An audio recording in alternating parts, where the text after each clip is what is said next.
got your bomber cars, which are just street cars basically, and then you have these things that are pretty wicked to look at. And they've been a lot of fun this year, and a nice little field of them here today, which I'm glad to see after the chaos that was a few weeks ago. Daytona Dodge, American Auto Pace Car, getting ready to pull off the speedway. 8 laps of distance here in this heat race. Championship points on the line, starting position on the line, and green flag is in the air. We are underway. The field is going to roll past the start-finish line side by side for the lead between Garrity and Alexander. They're going to roll through turn number 1, and the battle now is for second and third, and around goes Sean Fitzgerald in the 151. Boy, Fitzgerald, he washed up in turn number 1 into the side of Junior Beckner's number 71. Went around in front of the rest of the field. Donovan Ponder, your point leader, had to get on the binders to skirt by that one. Close call on the opening lap. Now, we did not complete a lap, Zach, so we will go back to the complete restart order.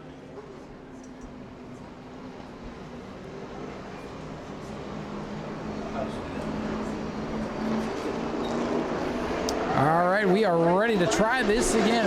Attempt number 2 at getting this one underway. Green flag is out. They're already pushing and shoving, going down into turn number 1. Will they make it this time? I think they will, Ryan. A clean field going through turn number 1 and 2. Here comes Steve Barnes making the pass on George Alexander for second. He's going up towards Garrity for the lead. Scott Garrity in that light blue and white 07 machine, setting the pace in lap number 1. Garrity pulling away the lead, and the mad scientist Steve Barnes in that red car, looking to gain some points here on Donovan Ponder. Ponder in that white and blue number 8 from the back of the field needs to keep that 58 close so he doesn't lose points going into the feature. Donovan Ponder now, a little bit of contact there with the back bumper of Sean Fitzgerald. He's going to move on forward to take the 7th position away as they roll side by side through turn number 1. It's still Garrity and Barnes, 1-2. Ponder has worked up back. Oh, the 151. Fitzgerald climbing the wall in the back straightaway. Big problems there for the 151. He's got a tire down, and he's going to finish it off in turn 3. Heartbreaker for the rookie. 3rd place point man, Sean Fitzgerald, caught the wall off of turn number 2. And I'm going to guess that he broke something in the suspension there when he popped the wall, probably the 2nd time, or maybe the tires just come off the bead there, but significant right side damage. Hey, the tire's trying to reset itself. What is this, iRacing? It's a heartbreaker there for Sean Fitzgerald. You know, I was talking to him earlier when we were up on the hill off of turn number 4, and, you know, he's been a lifelong race fan. He's a guy that's followed the sport for long enough, and, you know, Ryan, at 50 years old, he decided, you know what, I'm going to go racing. So he got himself a Sportsman car. He sort of started feeling it out a little bit to begin with, and he's now making a name for himself out here. Yeah, and he's had some flashes here this season, and, you know, in my opinion, definitely one of the most improved drivers here, not only in the Sportsman division, but in all the classes this season. And hopefully this isn't going to set him back too much, and hopefully they'll be able to put it back together and at least start the feature later on tonight. See if they sponsor race cars. Choose Zone is happening, and for now, looking pretty pedestrian until Earl Beckner decided to switch lanes and jump to the outside. Again, the drivers get to select inside or outside lane for the restart as long as they don't hit the orange square in the middle of the road down there. If they hit the square, Zach gets to choose for them, and Zach always chooses the back of the pack. We'll always send them to the back of the field, and that we've seen that happen a couple times this year. It's never something you want to have happen when you're having a good day. Green flag going back in the air for the Sportsman division. Garrity down on the bottom of the mad scientist, Steve Barnes, the former champion, going to roll the top side. He'll have the momentum coming off the corner. New leader down the back straightaway. Power move for Steve Barnes. Steve Barnes rolls up on the top side, closes the door on Scott Garrity, but not quite yet. There's an opening down on the bottom. Barnes a little bit loose off of turn number 4 as they hit the stripe. Now a 2-car length lead for Steve Barnes. That time by 3 laps complete. 3 complete for the mad scientist, Steve Barnes. Barnes second in the point standings, trying to hold off the 8 of Donovan Ponder, looking to pick up some points as Ponder runs in 6th. Now it's side by side for second. Body slam down the front straightaway. Boy, Will Robinson in the 51 car got really loose there in that battle with Scott Garrity. He's going to pull back up alongside. They're door-to-door down the back straightaway. The 51 car going to get a little bit of an advantage going into turn number 3. He's got help from Alexander. He's going to shut the door on the second position as they come to the line. Good battle further back in the field, right smack dab in the middle. It's the 8 Donovan Ponder working the low side of Earl Beckner Jr.'s number 71. Ponder's 8 car. The point leader up into the top 5 as Steve Barnes sets the pace. Barnes looking to pick up a handful of points to narrow the gap going into the feature with just a handful of races left to go for the Sportsman. Here comes Donovan Ponder. He's on the back of that other orange, teal, and white car of Scott Garrity as they move through turns 1 and 2. He's coming up alongside now to the back straightaway. The battle is for 4th. Ponder and Garrity. They roll on to turn number 3. Garrity still has the advantage. Ponder comes down on the inside. It's going to be side by side, and the white flag is out for Steve Barnes. Every car that Ponder can pass is worth a point. From the back of the pack looking for 4th as he works the early race leader, Scott Garrity. That's going to be the battle to watch down the back straightaway, but up front, it is the 58. The red machine coming off turn number 4. Steve Barnes, the mad scientist, going to win the heat race. Robinson is second. Alexander and Ponder is going to get 4th. And then Garrity, and it's Beckner, followed by the 99 machine of Lucas Hinton. Good to have Tyler back up on the flag stand with us again tonight after he was not able to be here a couple of weeks ago. It appears the 39 car of Greg Newman will be a scratch on the field. So Greg Newman not out here attempting the heat race. Hopefully he'll make it back for the feature. You don't have to run the heat race. You have to start out back in the main event. You won't get any heat race points. Here we go. 602 modifieds coming to life off turn number 4. Hank Baker Jr. Hatton Jr. And it's Hatton on the high side. High side, Chris Hatton getting the lead in turn 1. Here comes the number 18 car, Carter Blue, trying to challenge for the second position. He gets a little bit loose there on the back straightaway. He's going to make a challenge again at Baker Jr., but he shuts the door. He's up high. It's Chris Hatton Jr. at the front of the field. Carter Blue in that highlighter yellow number 18 machine. He's definitely the most improved driver in this division so far this season. Whoa, Christopher Hatton going to get a sandwich across the street at Subway. He was way high in turn number 1. Brings it back down the speedway. And the battle's on for second. Hank Baker Jr. trying to hold off Carter Blue. Here comes Chris Hatton Sr., the purple people eater down to the bottom of the racetrack. Couldn't get the spot on John Hatton.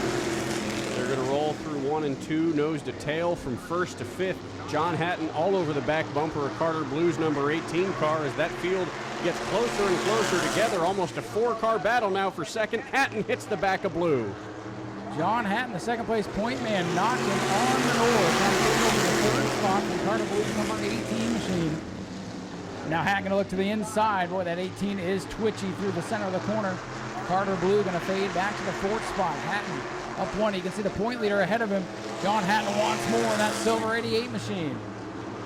John Hatton on the back bumper of Hank Baker Jr. Now he's side by side. They're halfway done with the heat race. They're coming up on the slow car there, Richard Brayton, as John Hatton has got around Hank Baker Jr. He has taken the second position away. And that's a point.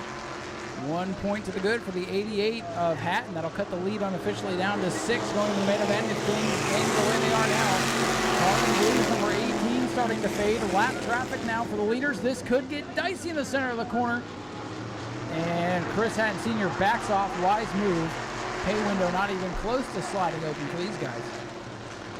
And here comes John Hatton now on the inside of the 09 car, Christopher Hatton Jr. That is going to be the battle for the lead as they see 2 laps to go this time by. He's now at the quarter panel, half a car length away. John Hatton, the 88, out of the middle of the field, trying to get the lead away from last year's champion. Good little battle here brewing, but the laps are winding down. Tyler's going to wave the white flag. 1 lap to go. John Hatton is there. Can he make it happen? He's got less than half a mile to do it. Hatton's on the bottom. He's going to try to make a move on Christopher Hatton Jr., who's up on the top side. They're going to roll through 3 and 4 for the final time. He's got one more chance to make a move. He looks low. He pulls up along. They're going to come side by side at the line. It's Christopher Hatton Jr. at the line for the win. John Hatton in second, and Hank Baker Jr. is going to come home in third. Carter Blue's going to be 4th. Chris Hatton Sr. in 5th. Field continuing to pace around here. EJ is going to pull the pace car through turns 3 and 4. The field is 2 by 2. Track lights are on. The sun is setting. The final heat race of the night is about to get underway as the Bomber Bees are going to roll through 3 and 4 and get ready to take the green flag from Tyler. Green is up, and we are finally underway with this one. And it's Tim Nicholas and that Crown Vic away with the lead. We'll watch that black 63, Zach Curtis. He looks to the high side, off turn number 2. 3 wide with the 15s behind him. Nicholas through the block on Curtis, who now takes it up on the high side, and Nicholas shuts the door. Zach Curtis stuck in line behind him. Tim Nicholas going to lead the first lap as the field shuffles for position behind him. Zach Curtis back on the high side, looking to tiptoe around the outside now. We're side by side for the top spot. Oh, a little loose for the 23 on corner exit. And now the 63 in clean air. Goodbye. And there he goes. Zach Curtis to the lead. Tim Nicholas regained a little bit of speed there. Lindsey Samian way up in the high groove for turn number 4. He'll regain the 3rd position away from the 15X car. Justin Higdon in that 15X, looking to work to the inside of Lindsey Samian. The other 15 car going sideways up towards the wall behind them. And the Mallet, Chase Simons, gets the spot in car 66. Chase Simons moving up into the top 5. Zach Curtis, Tim Nicholas still the top 2. Lindsey Samian going to lose that 3rd position. She falls in line as the top 3 still run away. The field sort of strung out now as we head continuing on. Curtis leads. Nicholas having a great run in 2nd as Higdon back in the 3rd spot. And they continue to fight for position back there. Samian, and look at Simons looking to the outside in the 66 car. Chase Simons going to move up high on Lindsey Samian. He's trying to take the 5th position away. He pulls off a little bit, and side-by-side battle as the 28 car Justin Spears Jr. very, very close to getting an incident with Larry Masters. Lindsey Samian makes the pass for 3rd place. Back, the top 5 continue to battle. Taking a look to the outside now, Lindsey Samian. He drops back, though. Simons gets by. The 15 might have a problem now. He's looking for a spot, but lost one instead. Way loose off the corner. The field rolls through 1 and 2. Zach Curtis, about a 5-car gap back to Tim Nicholas in the 2nd position. He'll roll down the back straightaway. Chase Simons now trying to set up a pass on Lindsey Samian for 3rd. They are coming to 2 to go this time by. Zach Curtis already with 9 feature wins tonight, or on the season tonight, looking for win number 10 if he can get it done. And based on what I see, if he doesn't run into any issues, he's going to be in good shape. Hey, the 99's coming back out just in time. Get some points there for Noah Torres. Absolutely. Tim Nicholas closed the gap a little bit on Zach Curtis that last lap by 8, about a half a car length out of that gap. 1 lap to go for Zach Curtis, who leads Tim Nicholas. Curtis with a pretty good advantage. Nicholas, that might be the best competition for Zach tonight. Those two parked right next to each other in the upper pit area, so you know the 23's been looking over there during the day, seeing what they're doing. Paying off so far, but coming off turn number 4, Zachary Curtis, your point leader, is going to take down the heat race win. 2nd will go to Tim Nicholas in a beaten and battered 23. Then it's the Mallet, Chase Simons, Lindsey Samian, Dustin Nathan, Gage Spears, I think, Justin Spears Jr., Larry Masters, and the rest of them. With that, ladies and gentlemen, our heat races are complete. Not yet. Here comes the battle at the back of the field between lap cars and lead lap cars. And now, qualifying is complete. Noah Torres surged ahead there at the last second. Got 1 lap up on the 17, so he finished 6 laps behind him.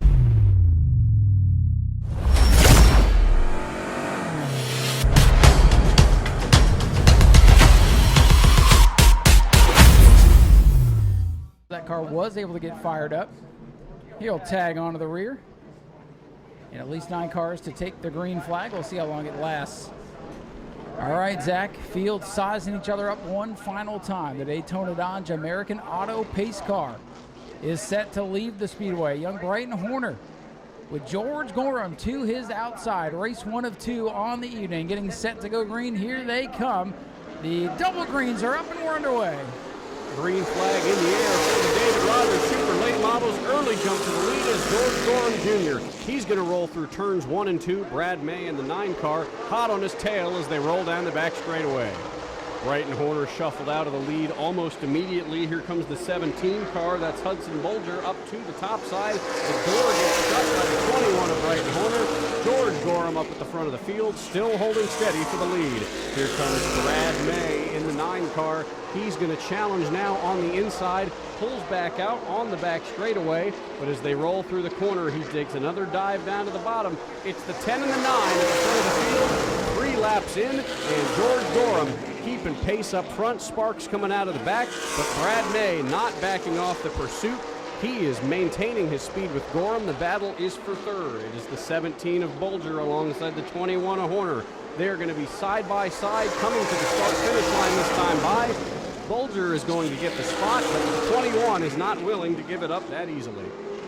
Down the back straightaway, still George Gorham Jr. setting the pace in car number 10. Brad May hot on his heels, still side by side for third. Hudson Bolger trying to work his way up into this lead battle. He's clear Brighton Horner going down into turn number 1. Gorham under attack from Brad May. Gorham hangs on the lead down the backstretch. George Gorham Jr., current king of the Pro Truck Series. He is going to get a challenge from Brad May in the 9. We talked a lot. George Gorham, he's kind of been the man who's been runner-up all season long, but I think today he's trying to prove that he can get it done. Brighton Horner, the pole sitter, falling backwards now on cut number 21. He was under attack from Michael Williams' 01 machine. Horner, though, able to get back down to the bottom of the racetrack. He'll hang on to 4th. Brad May still searching for the lead with new red numbers. Looking sporty on car number 9 for Brad May. He looks down low. Gorham still has the top spot. That what used to be the white and blue number 9 is slowly turning into the white and red number 9 because the rest of the field is seeing red when Brad May is up the front. Brad May's had a couple opportunities to dive down low, but I think he might be letting Gorham use up what he's got right now, and then when he's weak, hit him hard. He's going to move down to the inside as they roll to turn 3, but Gorham's going to get the boost and shut the door on Brad May. Gorham got big loose, and here comes Brad May. And here comes Hudson Bolger. The 17 is right in the mix. Side by side for the top spot. They lean on each other through the corner. Hudson Bolger's going to have a huge run down the back straightaway. And that run from Bolger is going to help propel Brad May into the lead for a moment. Here comes Bolger now to the inside. A 3-car battle for the lead. It's going to be Brad May at the stripe, but here they go around the slow car of Arnon. They make it around safe. They get it sorted out single file. Oh, Brighton Horner sends it down into turn number 1, throws the 21 car sideways, and Williams will hold on to the position. The other 21, Arnon, going to bring it to the pits, it would appear. Brad May, the leader, still early in this one. Hudson Bolger taking second away safely now from George Gorham. The gap from second to third, about 3 car lengths. He continues to close the gap in on Brad May. We were talking earlier, Ryan. Hudson Bolger, he's up down from Georgia, runs here a couple times a year. He's only chasing wins. He's got no points on the line. He only wants the win from Brad May, and by the way he's driving, he wants it bad. Hudson Bolger in that 17 machine had a great year out here in the Pro Late Model ranks. Almost won a championship here last season. Had it all come unglued in November during the Governor's Cup. Came back with a Super Late Model for the World Series, and that went horribly as well. So Bolger took some time, regrouped, and now trying to track down the king of Nau Sea Speedway, the mayor, if you will, Brad May in car 9. They're going to roll through 3 and 4. Bolger keeping his distance a little bit from May. The field strung out now, Ryan. We are relatively spread out among the 9 cars in this race, save for the 82 and 39 who are in a battle now for that 8th position. Brad May still the class of the field once again. Timing and scoring showing 36 laps to go this time by for Brad May. 36 laps remain. Early on it was George Gorham. He looked strong, and then Brad May was able to get to the inside after Gorham bobbled. And now you see that 10 car starting to fade here. This long run continues. A couple of cars have dropped out, the 21 and 22, so that leaves us 7 cars on track. Arnon's 21 in the garage area. Looks like he might be coming back out. He is a driver not out of the car yet, but Nick White's 22 car also in the infield. Williams slowing 2-1. 4th place car is off the pace. Williams dropping out. Tough break for the 01 machine. Well, Zach, as we've seen a lot with these longer distance events, they become races of survival. And Mike Williams going to duck his car down onto pit road, able to make it safely below the line there in turn number 4. And as we looked, here comes Bolger in the 17. He's closing on May once again. May's lead about 4 or 5 car lengths right now. Pretty stable. Brad May does look in control of things as they run right now. Checking lap time. Last time by Brad May, 10th of a second quicker. With George Gorham, he was up at the front of the field early. He's now running alone in third place, not a car around him for almost half a track length. He's fast, but he doesn't have the speed to catch the top two. He's a league ahead of the cars behind him, so Gorham stuck sort of where he is, if you will, until some sort of event happens. And here comes Scott Arnott in the 21 coming back out onto the racetrack. That beautiful Pontiac making his way back out onto the speedway. Right now running in the 8th position, but hoping maybe for some more attrition. Might get up there and be able to pass the 0-1 of Williams. So see how that all shakes down. Leader's going to be in traffic here. Chris McIntyre's 82, Morgan Hoover's 39. They're going to come up upon the slow cars, and it looks like the 82 of McIntyre is trying to get around the 39. So if these two start to battle out, as we see here, the 82 is going to go low on the 39. If they go side by side and block up the track, that's going to heavily slow down the 9 of Brad May. Both those drivers getting low on the racetrack, but the leaders coming by. Slow groove here at New Smyrna is down on the bottom. And Brad May in the 9 clears the 82. Should get Morgan Hoover down here in 2-1. And he will. 17 going to go around the 82 with ease. Not quite around the 39 yet. In fact, got stuck behind him a little bit there on the back straightaway. Sandbagged his run a little bit. He's able to get around the slow cars, but the gap between May and Bolger has grown. 6 seconds back is George Gorham. Hudson Bolger about a second back as McIntyre looked to the outside of Morgan Hoover out back there. Hoover for now hangs on to that position, even though the lap cars, they're having a battle of their own back there. May across the line. Another lap to go. Coming to halfway, next time by. This one going by quickly here tonight. Brad May over Hudson Bolger. And right now it's all Brad May by 0.8 of a second. So the lead is growing. Crossfire this time. This one is already halfway over. In the 17 car, clearly fast, but I think the 9 is just faster. It's almost like that new paint job gave a little bit more of a vote of confidence to the number 9 team. Brad May, as we've talked about, swept the season so far in this division. Yeah, they went to the skinnier vinyl, so they saved a 10th of a second per lap, it looks like. Battle heating up now again at the back of the pack between the 39 and the 82. They've been sort of messing around with each other all race long, but nothing's really come of that. And George Gorham still alone in third place. He's almost got the entire backstretch to himself. And car number 10. It's been a trying season on the super late model side of things. Still second in points, but just cannot seem to get that car dialed in to battle with Brad May. And then tonight with Hudson Bolger being here, puts a whole other car in between them. So kind of a bad day for George Gorham, even though he hangs on to the podium. We're going to go around the slow car, the 21 of Scott Arnott. He's once again slowing, pulling down to the inside of the racetrack. Could we see the 21 car make another run down pit road? I think we're going to. Well, according to what I'm looking at here, he is still not past the 0-1 of Williams. That second effort to come back out did not gain him anything except some extra track time, so put that in the bank. 17 car found another gear there in turns 3 and 4. Hudson Bolger significantly closed the gap there, but Brad May is just too fast on this track for the 17 to catch up to him. They roll down the back straightaway, and the gap now grows. Yeah, looking at the lap times, Brad May has everybody in a stranglehold right now. Of course, still got to get to the end. Anything can happen. Yellow flag can come out, restart. Things can get aggressive. But for now, it is all Brad May in car number 9. He is now coming upon the 4th place car, the other 21 of Brighton Horner. He's coming up to the point where he's going to probably put him the lap down before the race is over.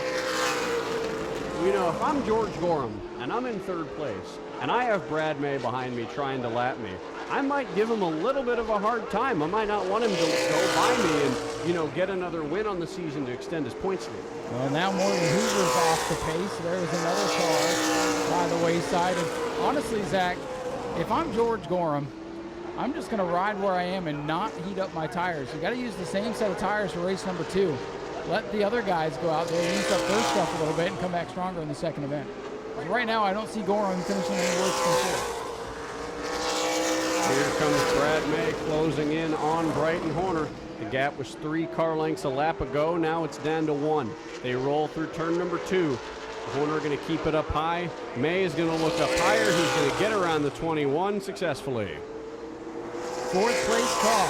1 lap down to leader Brad May in control.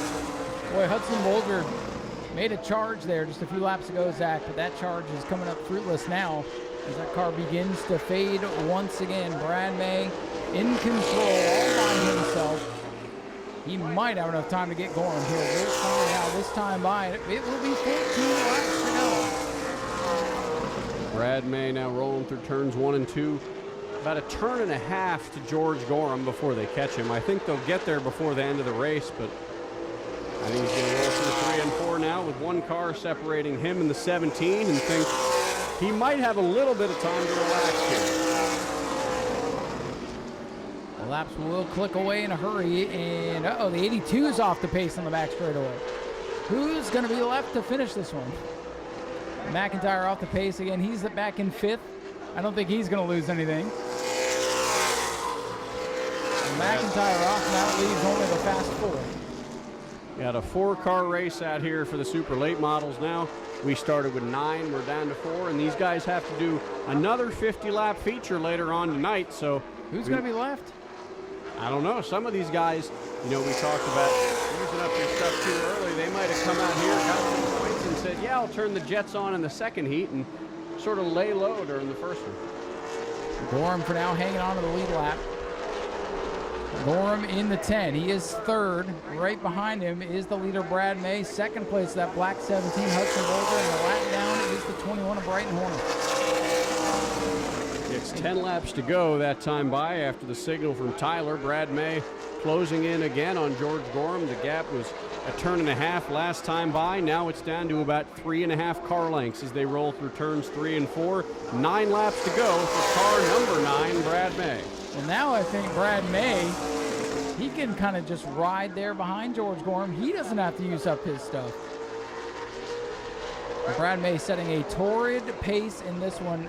And look at that. The 10 is going to block him. Brad May going to look low on the lap traffic here off the corner. Brad ain't saving nothing. He is lapped up to 3rd place. What a performance for Brad May. George Gorham going 1 lap down now to Brad May. Car number 9 lapping car number 10 with 8 laps to go. Here comes the 17 car. We'll see if Hudson Bolger can make anything happen here, but I think Brad May might have checked out here a little bit, and he might be home free. George Gorham had a big moment there in turn 4 last time by. That car went way up the hill. He is struggling with car number 10 at this point. Hudson Bolger, the 2nd place car, that black number 17, he's running out of time. He would love to see a yellow, but Zach, I don't know where the yellow would come from at this point with 6 laps to go. I don't think we'll be seeing it. I think Brad May might have sort of checked out. Might be in his own world at this point. Half a straightaway back to the nearest car, which is the 17, as he rolls calmly through turns 3 and 4 and sees 5 laps to go from Tyler. 5 laps left for Brad May. He's in complete control of this one. Looking to sweep the night and set fast time in qualifying. Looking to win race number 1. And time is starting to run out here for Hudson Bolger. If he's got anything left in the tank, he's got to show it now. He has cut the lead just a little bit from last time we checked. It's now just at 1.4 seconds, but it's going to be tough to make that up at this point. I think the 17 might let this one go and focus on winning heat race number 2. Sorry, feature race number 2. We know what you mean. We know. Brad May rolls on by. 3 laps to go for car number 9. I think he's going to come home with yet another late model feature win. Brad May in control as long as the car stays together for him. They're not going to catch him, I don't believe. Hudson Bolger, though, knocked off 0.3 of a second with 2 laps to go. Not going to be enough. Lead holds at 1.185 seconds for Brad May in car number 9. He rolls through 2 down the back straightaway, entering turn number 3. He's going to see the white flag this time by. One more lap to go for Brad May and Sears Racing. The white flag is out. Brad May just needs to hit his marks for 2 more sets of corners. In the turn 1 off, turn number 2. Bolger is there in his mirror, but not close enough for a bonsai move or anything like that. Into turn number 3. And Brad May and car number 9 going to round turn number 4. And he'll come to the double checker. Brad May wins race number 1. Hudson Bolger second. Third will go to the 10 for George Gorham Jr. Brighton Horner will round out the cars that finished. Started with 9, finished with 4.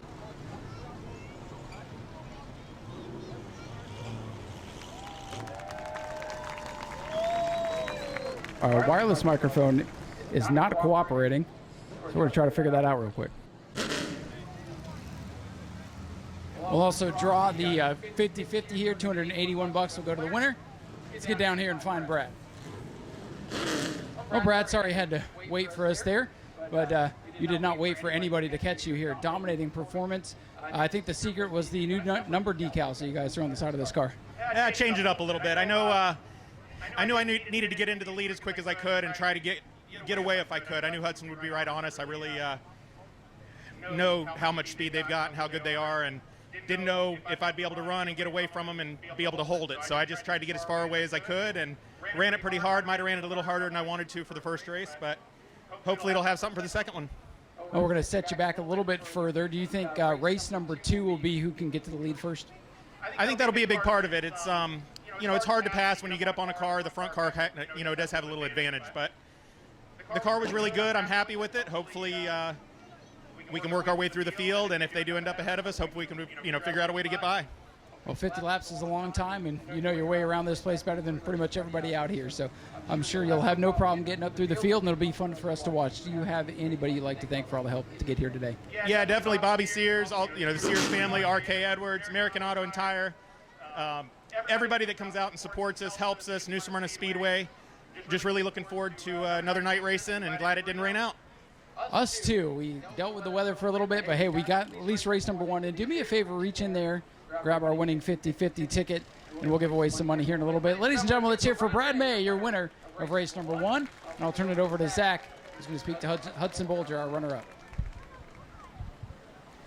Finishing in the second position, the driver of car number 17, Hudson Bolger. Hudson, you had a very fast car during the heat races, but during the feature we saw you get a little loose up there on turn 3. Is there anything you can do that in the second feature you can get yourself some more speed to run down Brad May? Yeah, I think we just got a little bit of work on for the second race. We'll see where the invert is and see where we end up starting, but hopefully get a pretty good starting spot and can get out front pretty early. Well, I definitely, car's not exactly perfect, but we're just here to get ready for the bigger races later in the year, and I think we're doing a good job of that. So we'll just see how the second race goes. It's your first race back here in a little bit. Is it good to be back here in Nau Smyrna? Yeah, definitely miss this. Wish the car count was a little bit better, but I'm just really here just to get ready for the end of the year. Anyone you want to thank for getting you out here tonight? Yeah, Byron Outdoor Superstore, Simpson, Brinkley RV, Kevin Powell Motorsports, Driver Fine, Team Hornet Development, Hammy Chevrolet, Caldwell Banker Free Realty, Antler Extreme. Just everybody else, my mom, my dad, everybody else that gets us out here. And that's all I got. Well, Hudson, congratulations on a great runner-up finish. We'll turn it on over to Ryan to interview our third-place finisher, George Gorham Jr. Thank you, Zach. And George, good news is you got the lead a little bit out front, and then bad news is looks like the handle went away. What do you need to work on for race number 2? We just got to get a car to rotate a little better. It's tight right in the center. It's a new car to us. It's only the second race. It was the first race the motor broke, so we got some notes to build on and try to get better. Well, the good news is you got 50 laps later, and you'll be starting ahead of the guys in front of you. So if you can figure out a way to hold them off, you'll be looking pretty. Yeah, they're hard to beat. Brad's fast here all the time. Hudson's fast. It's just we got to work and get a little better. Who would you like to thank for all the help to get you back up here on the podium after the tough break, literally last time out? My wife, my friends, Ross, Lamar, my kids, Vince. They all come in and support us. Blackburn's Barbecue, Francisco's Collision, Ace Wrecker, Hubbard Family Trucking, and thank all you fans for coming. Ladies and gentlemen, let's have a nice round of applause for George Gorham Jr. Brings it home third in race number 1. We might need a push for old Hudson down here as that car doesn't want to turn over.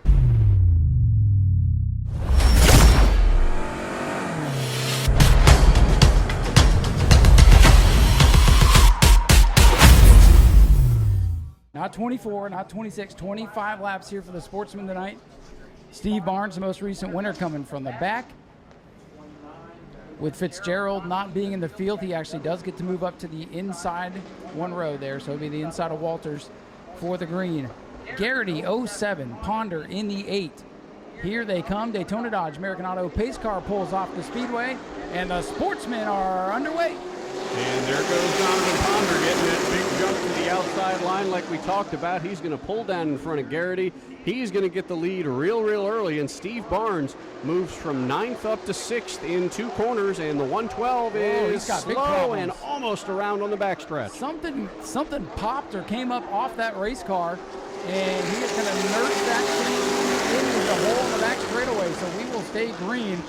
But a big problem there for Dave Warning in turn 1. We already lost the 151. Now we've lost the 112. It is not a good day to have triple-digit numbers. It is not. Steve Barnes making the pass on George Alexander. He is at the quarter panel. Now he is at the door, and they are side by side down the front straightaway. That pass will put Steve Barnes in the top 5. Well, look who's out in front. It's Donovan Ponder, the point leader in car 8. He was none too happy here a week ago with the way everything went down in the post-race review of that feature event that went all haywire. For now, he leads, but Will Robinson, the man who took the checkered flag on lap 25, runs in the second spot. Down in the third, J.R. Beckner, the green 71, he looks low. Outside of him is Garrity 07. Garrity dropping anchor now, and Steve Barnes, the 58, moving forward.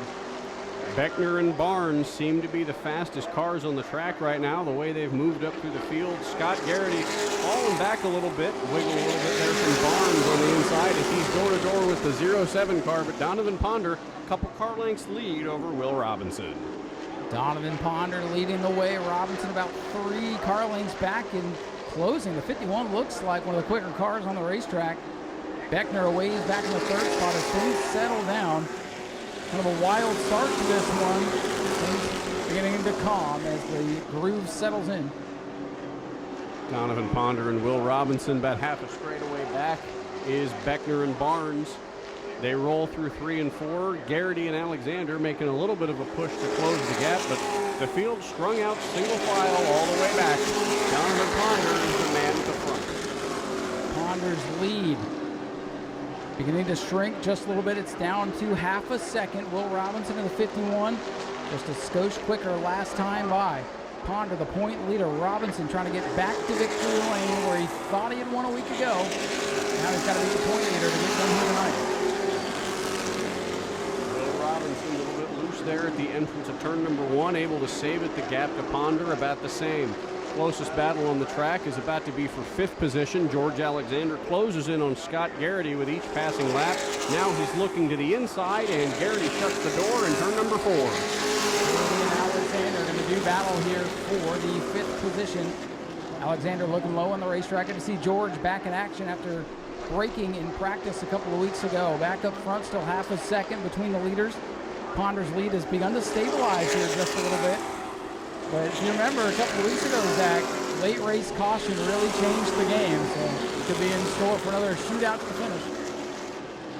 Steve Barnes settled out there in the middle of the field. No help coming either direction. The 58 car landing solidly in the 4th position. Barnes had to start at the back. He's the most recent race winner, and the last driver that he likes to see at the front is Donovan Ponder. Ponder, of course, the championship points leader right now, and Steve Barnes, you know, you don't want to see him leading this race and dominating and potentially getting more points. No, Barnes is really hoping for a caution. Ponder's really hoping that everybody keeps it clean, but I got my eyes on that battle for 5th in turn 3. Alexander works the bottom. Garrity on the high side. They're going to be side by side down the main straightaway. Alexander makes a clean pass here. Alexander up into the top 5. George Alexander has moved into the top 5, but Will Robinson, he's closed the gap even further on Donovan Ponder as they roll through 3 and 4, almost got to the rear quarter panel. The 51 car has the speed to close in. He's getting closer as they roll through turns 1 and 2, almost at the back bumper now of Donovan Ponder. We might need a caution. We might not need that caution for the lead to heat up because Robinson's to the inside. Oh, they touch big time here through the corner. They lean on each other. Ponder's going to hang on to the lead, but you see the scuff mark on the right front fender of Will Robinson. He's going to shoot down to the bottom in turn 1. Ponder 8, Robinson 51, duking it out for the top spot on the back stretch. Ponder was a little bit loose there going through turn number 4 and exiting turn number 2. And here comes Will Robinson again, making another move on the bottom. They're side by side through turn number 4, coming down the front straightaway at the line, almost too close to call. They roll through number 1, and it's Robinson who gets the advantage, now putting a gap on Ponder. Ponder gets sent up into the second lane, entering the corner. You know he's going to be hot under the collar now. Car 8 looking to come back as Robinson gets in clean air for the first time tonight. This time by, it will be 10 laps to go for Will Robinson. Will Robinson, a perfectly executed pass there on Donovan Ponder's number 8 car. The real question is, how long is it going to take before they hit the lap traffic? Well, the lap traffic I was talking about is now entering pit road. It's the 29 car at Tim Walters. Walters off the pace and out of this one. Battle for third starting to heat up now. Steve Barnes with a look to the inside of Beckner going into 1. Barnes in the red car on the bottom. Beckner green car outside.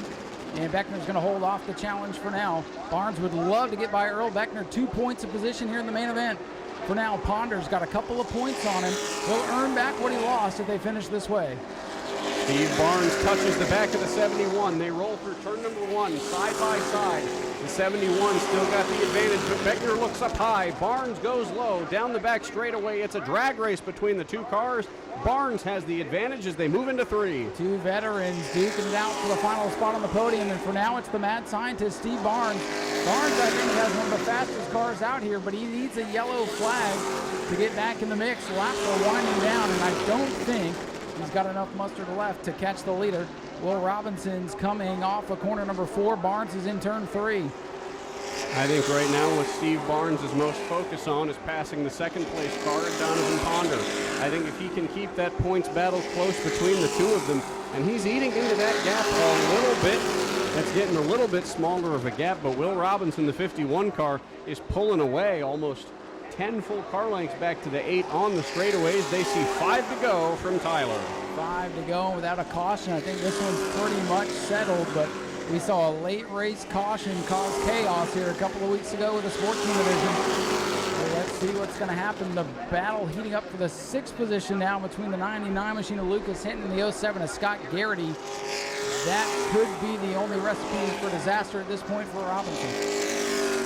The 99 car even pacing himself. He's not battling too hard with the 07. In fact, he's almost net back off on that last turn. Here he's going to get one more shot as they roll through turns 1 and 2. I think Scott Garrity just has the faster car here.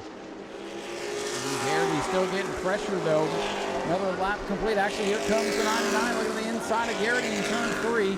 3 laps remain in this one for the 51 of Will Robinson. You know, Will didn't feel like he was the true winner when he crossed the line a couple of weeks ago. Tonight, if he can make it one more mile, there's no doubt about it. Robinson to 2 to go. Will Robinson pacing the field now. Gap even bigger back to Donovan Ponder. He's going to roll down the back straightaway through turns 3 and 4 this next time by. The flag man's going to drop the white flag, and it's one more time around for Will Robinson in car number 51. Will Robinson in that sharply wrapped number 51 car, looking to pick up his 2nd career win after he had one get away in controversial fashion a week ago. 51 car down the back straightaway into turn 3 for the final time. Off of turn 4, no pressure from behind. It'll be Will Robinson in car number 51, a dominating performance, and they can't take it away from him this time. Donovan Ponder 2nd, Steve Barnes races all the way through the field for 3rd. Earl Beckner Jr. and George Alexander, your top 5. Then it'll be Gary, Hinton, and Rice. The car is able to make it to the finish. Will Robinson, his 2nd career win here in the Sportsman division at New Smyrna Speedway in the black and white Ivy Asset Group car number 51. Ladies and gentlemen, here he is, Jackson Hole, Wyoming's Will Robinson.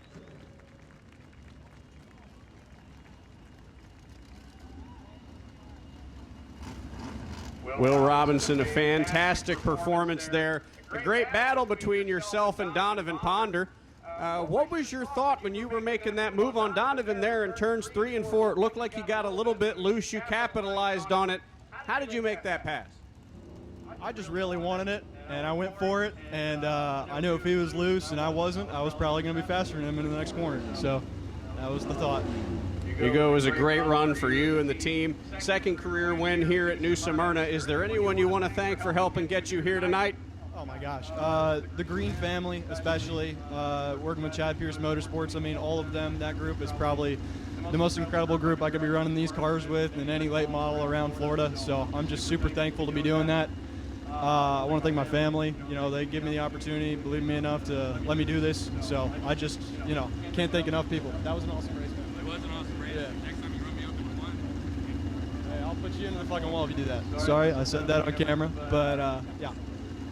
You don't say that when I'm on an interview. She's mad. Ladies and gentlemen, Will Robinson. We will turn it on over to Ryan to interview our second place finisher, Donovan Ponder, in car number 8.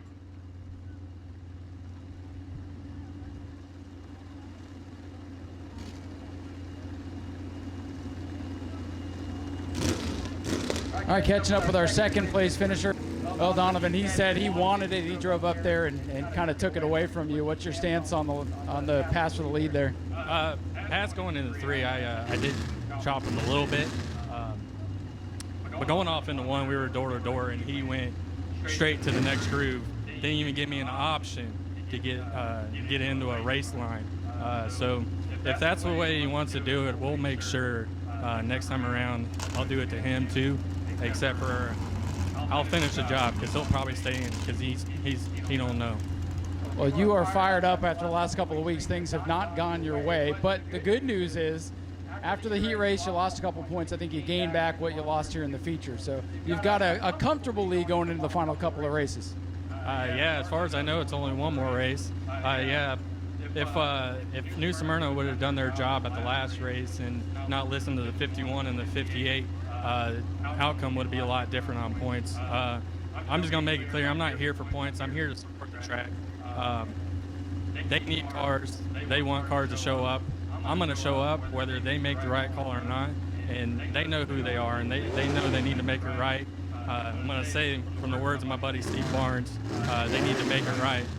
But can't thank Aquabanas enough for coming on board. They've been helping me out last time this thing got wrecked. And Steve Berg, he helps me out every once in a while. That's my father-in-law. And then Kelly Racing Team, they came on board. And how rude! You did that in the middle of my interview. You're fat. Well, you're definitely honest here tonight. Donovan, congratulations on a great run. And one race to go, got a comfortable point lead, so the points might just end out in your favor anyway. Yeah, hopefully. We'll see. I'm pretty sure I got a mark on my back between that one, his brother at 58, and anybody else that wants to help. Well, hopefully things go your way in the next one. Appreciate you. Ladies and gentlemen, Donovan Ponder brings it home with a solid second place run. We'll turn it over to Zach to talk to the mad scientist, Steve Barnes. Steve Barnes, a solid run for the 58 team. You know, last time you and I spoke, you said you had a lot of mechanical gremlins under the hood. Obviously, a couple weeks ago, you know, the situation with the double white flags. How did you feel the car ran tonight, and do you think you had the speed to run down the 51 and the 8? I was catching the 8. You know, it's the old saying, catching's one thing, passing's another. So I don't know with the few as laps as we had, even if I'd have caught him with 2 or 3 to go, I don't know that I'd have been able to get around him. And the 51, definitely not. I didn't buy tires this week, so I was on used tires. So I was happy just to get up to third. I mean, the car was really good. It wasn't fantastic, but it was really good. So that's thanks to the hooligans at Chad Pierce Motorsports. They're trying to run me over. You had a great battle for the third position with the 71 of Beckner. How was that in the car? You were getting a little bit loose on corner entry. Did you have any doubts about the car during that battle, or did you think it was smooth sailing from there? Well, he's a hard guy to pass. And if anybody happened to be here the very first race of this season, Earl dumped me in 3 and 4 coming to the checkered flag. I was running second, and he dumped me. So I'll be honest, dumping him came to my mind, but I don't know. I'm just not that guy. So I wanted to pass him clean. I didn't touch him, and then we drove away from him. So I was happy about that. Anyone else you want to thank tonight? Yeah, I got to thank the folks at the Backyard Boys Barbecue. Anybody in South Daytona, man, if you guys go to Backyard Boys Barbecue, please tell them you saw the race car. That'll help a bunch. WNDB, Coast, and the Hog are participants as well. And then, of course, all the hooligans at Chad Pierce Motorsports, Raymond Green, Tyler, Asia, all those guys for helping me out. Can't do it without those guys. Appreciate you. Appreciate all you fans coming out, too. Thanks much. Well, great run for you, Steve. Good job today. A solid third-place finish. And that'll wrap it on up for the Sportsman tonight. We've got the 602s coming up next. They are rolling down onto the pit road now from up on the hill.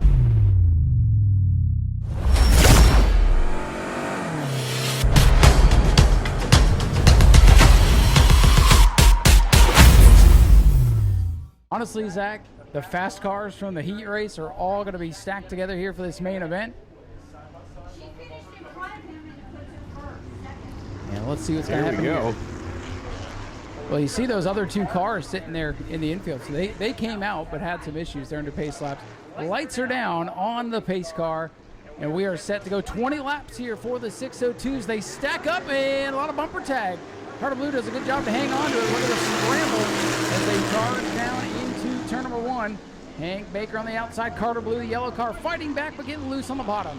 Carter Blue got really loose there in turn number 2. Here comes the 09 car, Christopher Hatton Jr. He plays bumper tag with Hank Baker Jr.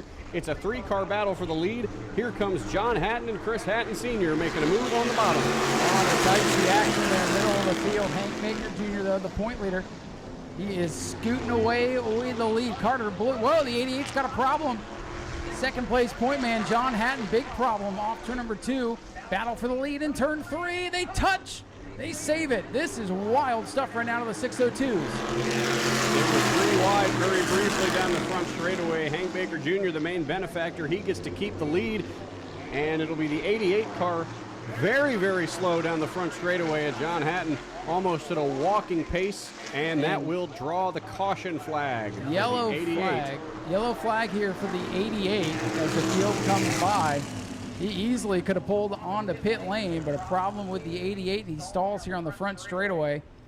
That will draw the yellow, and I don't believe he had been lapped yet. And we'll see if he's got a legitimate problem. Might need a push here to get that one fired back up. That car just shut down, Zach, off turn 2. As soon as we were down off of turn 2, he entered the back straightaway, and he was up running in third, I believe, at the time, and all of a sudden just sandbagged the back of the field. Tough break for the second place point man. And here comes the wrecker. Try to get him some assistance here. And we'll see if there's going to be any call from race control on stopping on the racetrack. We're going to choose next time by, but they're choosing now. So,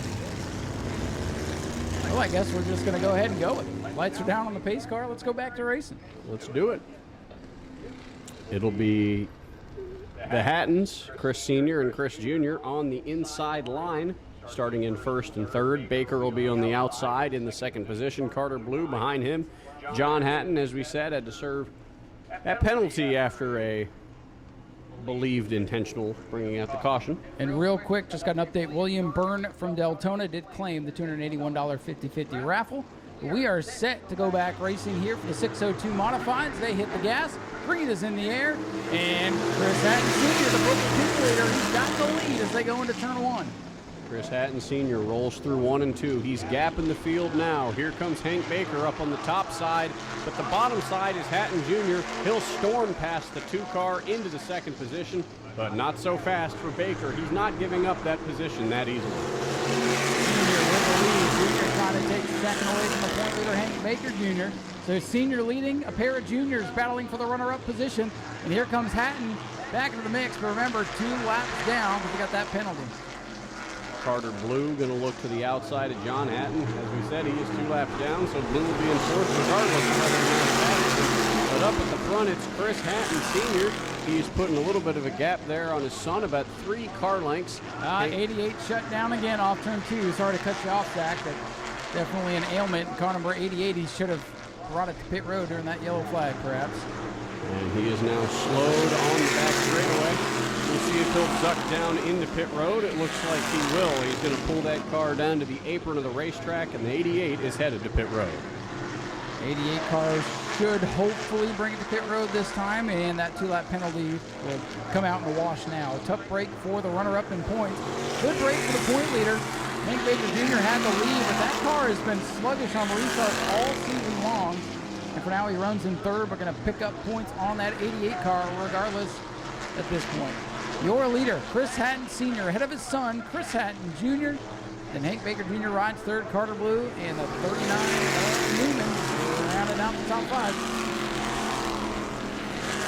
It'll be the Hatton family that rolls through 1 and 2. The gap about the same between the 06 and the 09, and then half the back straightaway back to Hank Baker Jr. in third. They're going to roll through 3 and 4. Chris Hatton Sr. going to lead yet another lap, and the 88 of John Hatton has stopped dead notch in the center of pit road. That thing has completely died at this point. Battle for the lead. Look at that off turn number 2. 09, Chris Hatton Jr. with a rocket chip off the second corner. The handling on the 06 starting to go away. The car really pushing off turn 2 the last couple laps. But that time, Jr. got loose off turn 4. He's not able to get to the rear bumper of his father, though. He'll retain in his footsteps, though. He's not going off without a fight. But it's Chris Hatton Sr. who rolls through 3 and 4 with the lead. About 4 car lengths back to Junior. Senior struggling off turn number 2 a little bit better on the other end of the racetrack off turn 4. I know these corners look the same, but they have slight differences. And right now, the 06, he is struggling in turn 2. That's killing his momentum down the back straightaway and allowing Chris Hatton Jr. to get up there and battle with his father. At least keep it close as the lap's going to wind down. That last lap there, Ryan, was the halfway point of our feature event. So halfway done for Hatton Sr. and halfway to go for Junior to try to catch him. Hank Baker Jr. hanging out in the third position. Carter Blue not really too much of a threat. Then Greg Newman just having a great day back there in fifth. Listen, didn't start the heat race, but going to come out the top 5 for at least coming out participating in the feature. So not a bad day's work, all things considered. Looks like the 06 is starting to stabilize that lead as his laps wind down. That car struggled a couple laps in a row off turn at number 2. Now has found a different line through there, a little bit lower off turn number 4. In control of this one, just a handful remaining. Hatton Sr. hitting all of his marks through turns 1 and 2, keeping Junior at bay, but he got another run there off of turn number 2. Not enough to capitalize on it, though, as the 06 still continues to lead in a very vibrant paint scheme on that 06 car. The purple and pink Corvette racing, very high-tech. Sharp-looking race cars in the 602 modified class. They took a lot of pride in the design of many of these race cars. And right now, the pride of the Hatton family running 1-2. For the longest time, it was Chris Hatton Jr. in control of this division. And now Dad looking to get his first win in the class. Holding off his son very, very well. Hatton Jr.'s had a couple runs through turn number 2, but the 06 might just be that much faster. But the battle now is for third, because here comes Carter Blue to the back bumper of Hank Baker Jr. 4 laps to go this time on for the 06 machine. The battle is in there mirrored as the other 3 cars have all come together. Hank Baker Jr., the point leader, just trying to hang on now as Carter Blue lights up his bumper. Blue goes way high, gets loose in turn 1. Newman hanging out back there, maybe in the catbird seat to the podium here. Laps again, going to quit down in a hurry. 3 to go this time for your leader. Chris Hatton Sr. rolling through 1 and 2 down on the back straightaway. The gap about the same back to his son. They're going to roll through 3 and 4 to see Popsicle Sticks from Tyler. It's going to be 2 to go as here comes Carter Blue making the run for the 3rd position. Blue goes to the outside. Leaders are at the start-finish line. 2 to go, and Carter Blue coming towards the front now. Whoa, he gets loose and almost gets his rear end spun out there, but able to make the high side move up into the 3rd position. Back up front, though, your leader coming off turn number 4, Chris Hatton Sr. coming to the white flag. His crew members, they told me today the Senior was coming for the win, and they were not lying. He's in control as he comes off turn number 2. Battle for third has settled down, back down the back straightaway for the final time. It's Chris Hatton Sr. Chris Hatton Jr. has been the man to beat in this season in this series all season long, but today his old man is going to get it done. Chris Hatton Sr. is going to win the 602 Modifieds, his first win of the season. Chris Hatton Jr. going to come home for second, and Greg Newman has spun in turns 3 and 4. Carter Blue's going to come home in third. Hank Baker Jr. is going to come home in fourth, but Greg Newman has spun out in turn number 3. He's going to make it onto pit road, okay. And ladies and gentlemen, put your hands together for car number 06, your race winner, Chris Hatton Sr. Ladies and gentlemen, here he comes. Let's have a big round of applause for Chris Hatton Sr., your race winner.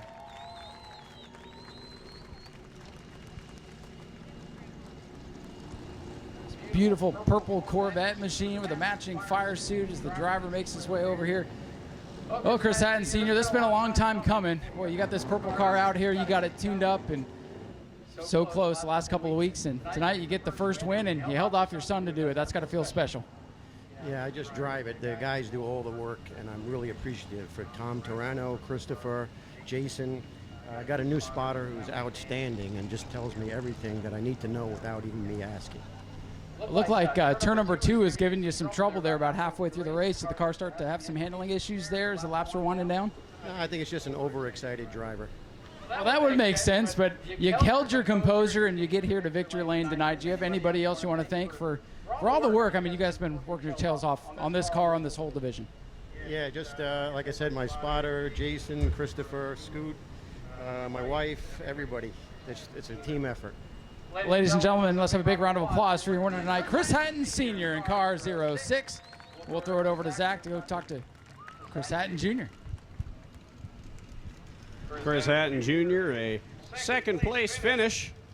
Great run by the 09 car. Those battles very, very early on were pretty intense. You were going 3 wide for the lead really, really early on.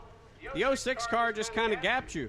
What was the issue that you had that you weren't able to catch up to the 06, and did you have any issues battling going through 3 and 4 on those first couple laps? Yeah, first couple laps I think I chewed up my right rear a little bit, so then trying to track him down middle off 2 right there, I was just too loose where he was gaining that 10th, and then I could reel him in a little bit if I risked it, but then a couple times I almost got too loose, so I was like, man, but he got me beat. He got me beat.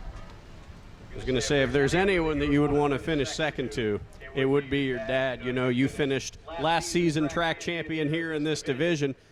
Currently, the points lead belongs to the number 2 car. What's it going to take to get the 09 car in shape for a potential championship run? I think we're getting there. It sucks. He was doing good, and John were really close in this battle, so I'm hoping to close that gap. I had a sucky beginning of the year, but we're getting there. A couple more adjustments, and we're pretty close to up to speed with them. Anyone you want to thank for getting you here tonight? Yeah, Generac, my dad is a big part of this, all my cousins, family here, Jason, everybody, and Tom, he's not here anymore. He'll be back, but he's taking a break. Well, congrats on a great run today, Chris. We'll throw it on over to Ryan to talk to Carter Blue, who finished in the 3rd position. Get over here and grab a word with Carter Blue, who was and to watch in this one. Made the big pass on the point leader on the high side with a couple to go. Another podium for you, and I've heard it as the crew's been walking by. You have come a long way. Congratulations on another great run. Thank you very much. I'm very happy with how we finished tonight, how the car's running. We're getting a little squirrely, but it's nothing we can't fix. And but most importantly, I'd like to thank my family, my dad and my papa specifically, and for all of their help. And, you know, hopefully we can do even better next time. Well, if you guys keep up the good work like this, seems like the car is very fast, drivers getting comfortable. The Hattons better look out. Yeah, that's right. What do you think it's going to take to beat those guys? They've been doing this a long time. Yes, sir. It's going to take a lot, but I think I don't think it'll be long. You know what I mean? I think we'll get there. Well, I think you've got the talent, you've got the car, you've got what it takes. Do you have any sponsors or anything you want to thank for helping you get here tonight? I do. I'd like to thank my Uncle Tommy with Carter's Automotive in Yoli, Florida. He's probably going to get me a new set of tires for this. Hopefully. I can hope. That might be the magic ticket. Carter, congratulations on a great run tonight. Thank you very much. Well, ladies and gentlemen, Carter Blue, a solid 3rd place run. Keep your eyes on that bright yellow car. You can't miss it. And the driver is getting better and better. He'll be challenging for wins here before too long. Still got some more racing to come. You see the Bomber Bees getting lined up. They're going to get ready for their 20-lap battle. That'll be coming up next, followed by the conclusion of the David Rogers Super Late Model Twin 50s, race 2 for those guys, also on tap.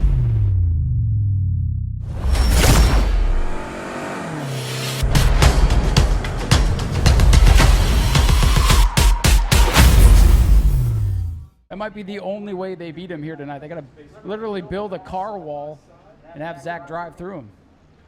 They're going to watch this back on Speedway video and go, hey, that's a great idea. Right. Well, that's what I'm saying. Hopefully Tom is rolling. All right, Daytona Dodge American Auto Pace Car getting ready to roll off the speedway. Keep your eyes at the back of the field. Black number 63, Zachary Curtis, looking for win 10 on the season. Incredible run for that team, that driver, and, well, all of his cars. Here we go. Green flag is in the air. Bomber V20 is underway. And Curtis started up high. Only passed one car going into turn 1 tonight. Lindsey Samian's going to get the early jump out to the lead in front of Dustin Higdon. She's going to roll side by side again. Around is Justin Spears Jr., and that was right in front of Zachary Curtis. He's going to keep it rolling. We should stay green, and Curtis is up to 6th. We are going to stay green for that, and that benefited Zach Curtis. Dustin Higdon at the front of the field. Samian hot behind, and she's going to make it look low, but Higdon closes the door. Higdon, Samian, and now here comes the mallet. Chase Simons, and here comes Curtis. He'll make the move to the inside of Gage Spears. And Curtis to the inside of the 23 Machina Nicholas. Lindsey Samian putting the bumper to the inside for the lead, but not going to get it as she pedals it off turn number 4. It's going to be Justin Higdon all alone at the front of this field. Curtis now side by side with Chase Simons. Lindsey Samian blocking both lanes. She's going to pick up high, and there goes the 63, now challenging for second. Curtis up to the runner-up position. They'll dispose of Lindsey Samian up to the high side of the racetrack. And Higdon better not look in his mirror, because here comes that black 63. Zach is on the attack. Oh, we got trouble back straightaway. 17 car hard into the outside wall. No idea what happened there, but that 17 car window net coming down. Driver is okay, but a big accident there on the backstretch. The 99 and Noah Torres appeared to have a left rear tire going down. I saw a lot of smoke from that quadrant of the car as they pulled down. So the 17 car of Doug White hard into the wall right there on the back straightaway. Tough break for Doug. He's one of the newcomers to the Bomber B division. Actually was the last car to get here today and might be the first one out. Driver is okay. That is a report from the back straightaway. The good news there.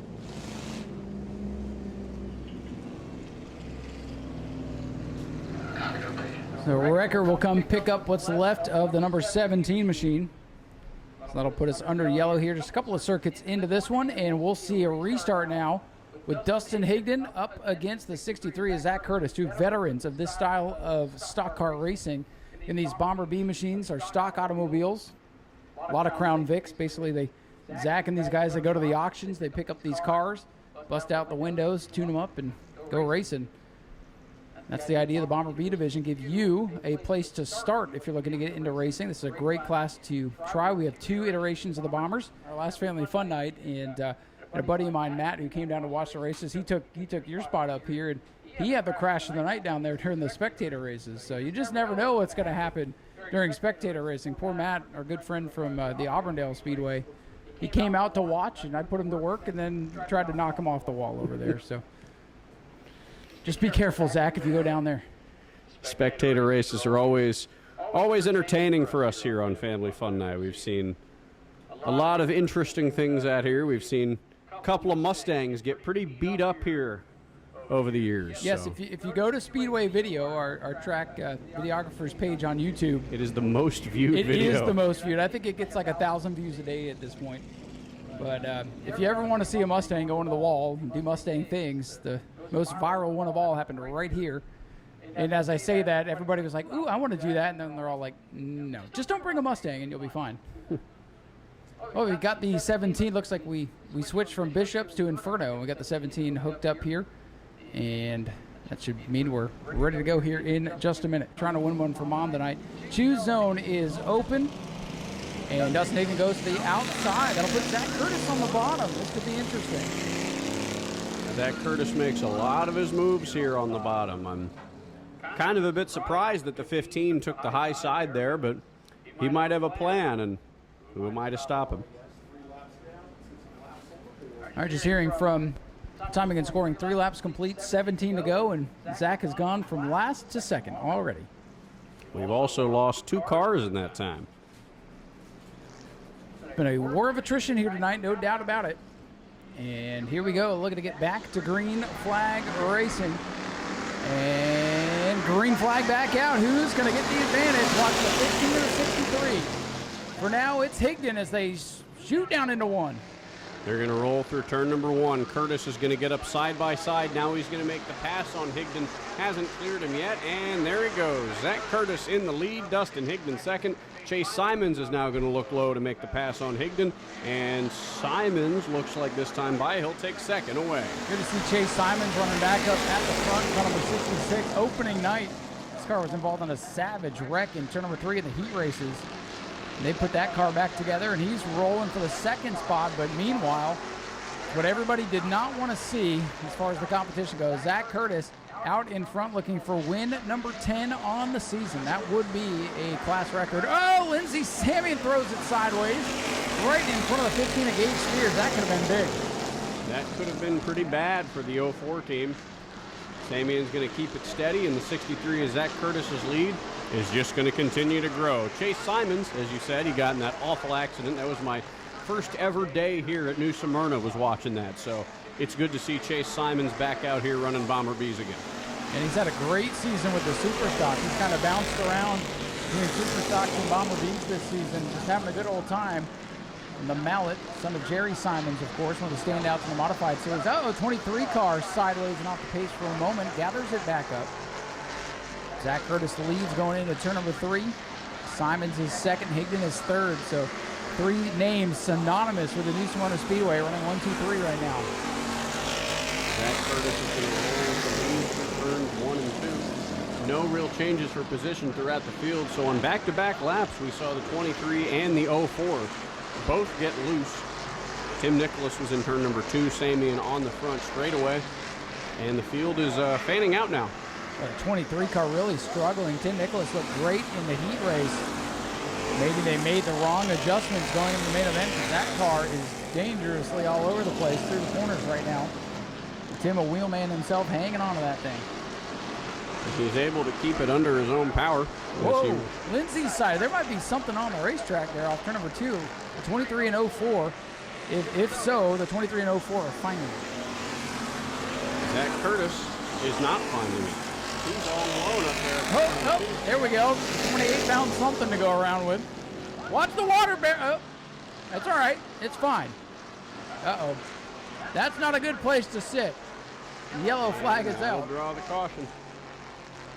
Right into the water barrels. On the one night that we didn't rain out, he put water on the track anyway. Man, I thought Noah Torres was about to get a car wash down there. That was the 28 machine of Justin Spears Jr. A single car accident there off of turn number 4.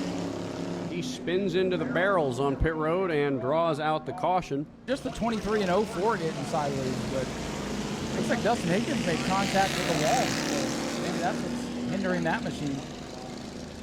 Somebody ran over the box. We'll find out who that was. But Zach Curtis has gone to the outside. Chase Simons will be down to the bottom. Well, I hope that hitting the wall didn't take the X off of this car. All right, so it's the 28 car being called to the back for being involved in the caution, so no issues with the choose. And yellow is coming out. Looks like we are going to staying out. Call off the start here. We're going to get someone to go out and push the water barrels back. Yep, those water barrels there for safety on that blunt end of the extended jersey barriers. Zach, way back in the day, this pit wall did not even go as far down as even where the tiers stop. And cars used to spin onto pit road all the time. They built up these tiers, and then they had to extend it further to keep cars from spinning into a potentially dangerous position. So they've got the water barrels down there to protect that blunt opening, and with the 28 kind of kicking those around, they do want to make sure those are secure. Looks like good heads-up call there from our turn 4 flagman, who might have seen something not quite kosher there with the barrels. You know, you talk about that, Ryan. I'm a bit of a history guy, so I was doing some research on the track. I found a a Facebook link to a late model race here from 1987.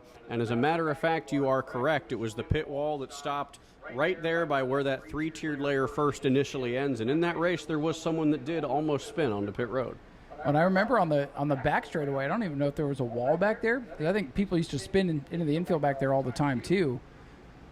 And that causes problems when you have people pitted back there. So actually, you know what, Zach? There was I think it was a 602 modified race a couple of years ago. We had an enduro that night, and the 602s opened the program with a 20-lap feature, and one of those cars went straight through the wall and hit the light pole that is basically straight ahead from the start-finish line. So even with the walls put around, they still find their way into the infield. They still do. Field brought to a stop here. The red flag is out as our safety team works to get those barrels of water back into place on the entrance of pit road. So fans, if you were having trouble distinguishing which car was the 15 and which car was the 15X, now is your time to look at that and figure that one out. Here, let's do an experiment. Let's see who's listening. Hey, Dustin, wave to the crowd. Dustin Higdon, wave to the crowd. There you go. So there's Dustin. Gage, wave to everybody. There's Gage. Now we know. All right. Debate settled. How about a shout out to our leader, Zach Curtis, wave to the crowd. This feels like school. Do roll call. Chase Simons, are you here? Chase is here. It's good to see you back, Chase. Good to see you back in the Bombers. Yep. Tim Nichols, is he in the house tonight? Is Tim here? How about Lindsey Samian? There's Lindsey. How about Larry Masters? Larry's back there in his star ride. How about Justin Spears Jr.? Can he hear us down there? Wave if you can hear us, Justin. If there's any chance, Noah Torres, that you can hear us from pit road, go ahead and wave to the crowd. Don't want to leave him out, right? No, not at all. Daytona Dodge American Auto pace car ready to get the heck out of Dodge. Zach Curtis, your leader, he's on the outside in that black 63. Chase Simons down on the bottom. He's the red and black 66. Dustin Higdon back there in the 15 car. Would love to see the hole open up. Let's see what happens here. Green flag back in here for Bobby. Simons was putting a lot of pressure there on Curtis, but Dustin Higdon pushed Zach Curtis out to the lead. Chase Simons at the rear bumper of the 63. Boy, Zach Curtis can thank Dustin Higdon there, because if he didn't get that big push, Chase is sliding up into the side of him. Now Higdon going to bump trap the 66 car, Chase Simons, and you know, Dustin Higdon with a good push to Zach Curtis. Zach Curtis better add Dustin Higdon to his list of people to thank tonight if this one holds. Zach Curtis rolling through turns 1 and 2. Chase Simons very clearly the man in second over Dustin Higdon, but here comes Tim Nicholas in the 23. He's closed the gap to the 15. Well, he's in a 15-car sandwich right now. Gage Spears is right behind him. Field is quickly singled out here. It's all Zach Curtis at the front, Chase Simons second. The battle in this one might be for third. Here comes Tim Nicholas on the inside of Dustin Higdon. Gage Spears got real loose there up in turn number 1. Larry Masters taking the third groove around turn number 2. Pulls it back off the wall. 15-23 getting sideways there. Spears looking to the outside now. Lindsey Samian as they go down into turn number 1. This one just past the halfway point with Zach Curtis still in control. Zach Curtis running up at the front of the field, about an 8-car length lead over Chase Simons. Tim Nicholas still trying to fight with the 15 of Dustin Higdon. I think he wants that third position. There's 4 way wide off turn number 4. McGade's not able to get a bumper down on the inside. 13 laps complete in this one, 7 to go for the Bomber Bees. Boy, Lindsey Samian struggling on the exit of turn number 2. Here comes Gage Spears in the 15 car now. Gage Spears on the rear bumper of Lindsey Samian. Gage in that regular 15 car. He's going to look low. They're side by side down the front straightaway. He wants that position. He's going to keep it low as they roll into turn 1, but I think Lindsey might have the faster car. Lindsey's car better on the straightaways, Gage better on corner exit, and they're going to be side by side for the 5th position here as they go down the backstretch. Zachary Curtis way out in front of Chase Simons. He does not want to see the 15 and 04 get together and cause another restart because it was close on that last one. Here comes Tim Nicholas. He's back up to the rear end of Dustin Higdon. Both of the 15 cars under fire from White Crown Victorias. Gage Spears almost around Lindsey Samian that time by. Can he seal the deal in turn 3? Well, look at Tim Nicholas here in the 23 working to the inside of Dustin Higdon's machine for the final spot on the podium. Tim on the bottom, Dustin on the high side. Whoa, dirt track crossover move. Dustin Higdon using the apron of the racetrack to hang on to third. That was exciting. Well, that could have been disaster there for Tim Nicholas. He was able to hold on to it, and now he's making another run at that position, but Higdon might just be too fast. And what a move from Dustin Higdon. Nicholas just lost the nose on the 23 car going into 3 that time. I think that move caught him off guard, honestly. Now he's sideways, he's loose and falling back. Gage Spears was finally able to get around Lindsey Samian now. And it'll be 2 laps to go from the flag man for Zachary Curtis, who's holding off Chase Simons. 2 laps to go. The battle is a good one for the big spot between Gage Spears and Lindsey Samian. Tim Nicholas really starting to struggle now on the 23 as he got just completely caught off guard by Dustin Higdon's amazing crossover move. That might have been the move of the night here, Zach. I think it might have been. Zach Curtis comes to the white flag. 1 lap to go. Chase Simons second. Dustin Higdon for now hanging on to third. Zach Curtis drifting up into turn number 2. A move we've seen all too well from him on the last lap. Almost his signature move of victory, if you will, as he does it again through turns 3 and 4 for the 10th time this season. Your winner, Zachary Curtis, in car number 63, takes the checkered flag. Chase Simons is going to come home in second, and Dustin Higdon is going to best Tim Nicholas for the 3rd position. Nicholas will get 4th, and rounding out the top 5 is Gage Spears in the other car number 15. Lindsey Samian, Larry Masters, Justin Spears Jr. going to round out the rest of the field. His points win almost insurmountable. Ladies and gentlemen, put your hands together for your winner, Zach Curtis.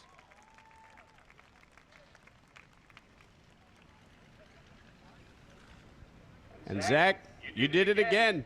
10 times in one season and, well, almost as many cars. You had a close battle there with the 23 car at Tim Nicholas, and Dustin Higdon was also giving you a little bit of trouble. How does it affect you now that you can't go over that little corner in the grass anymore, and what did you think when you were trying to battle with Higdon and Nicholas? That makes it a little bit harder. I want to apologize to Dustin. I did not mean to. I self-cleared myself on him coming out of 2. I thought I had him clear, and obviously I did, and I'm glad he didn't right rear me in the wall because that could have been a mess. But, yeah, that was a blast. I knew these guys. Their cars are so fast on the starts. This thing's a freaking pig. But once it gets rolling, I mean, it's – you know, it hauls the mail. This thing's bone stock, so it's hard to compete with these guys on the starts. But once we get rolling, you know, we got it figured out. This is your 10th win of the season, and how many different cars now have you had, Zach Curtis, and how many more do you plan to build? This is our seventh or eighth one this year, and we got 3 more we're building. We're getting ready for that $100,000 to win race, so. Hopefully, you know, we might race this car. I don't know. I got a gentleman up there. He wants to buy it, so we may sell it tonight. I don't know, but I just I got to thank Bougie Motorsports, Whiting Roofing, Billy with Inferno Performance for getting me my cheater tires, Finney Racing, my fiance back at home, my dad for all the help, all the fans. I hope you guys enjoyed that. We try to put on a good show for you. Thank you guys for coming. Well, Zach, congratulations on a 10th win of the season. We're going to throw it on over to Ryan to interview our 2nd place finisher back at the Bomber Bees again, Chase Simons. Thank you, Zach. And Zach Curtis is literally building them, winning on Saturday, selling on Sunday. That's how that works. How about this young man? Chase Simons been bouncing back and forth between Super Stocks and Bomber Bees. And after the start of the season with this car, 2nd place Zach Curtis got to feel like a win. Yeah, it feels nice. This car, it's just been a struggle all season. We finally got it right. I'd like to thank Curtis Racing for giving me one of his cheater computers to make my car fast tonight. It really helped out. But also, I'd like to thank SM Eagle Steel letting me drive this car, Knuckle Sandwich feeding my crew all the time, Ace Enterprises, Southeast Dewatering, American Auto Tire and Service, McMillan Creek Ranch, and what? Gene Kelly Roofing, and everyone else who helps out. My mind's blank right now, so, but thank you, my family, mom and dad, uncles helped me on this car and everything. Thank you for the fans coming out tonight. Chase, you've been practicing the sponsors. It's always a good thing when you got a laundry list of them like that.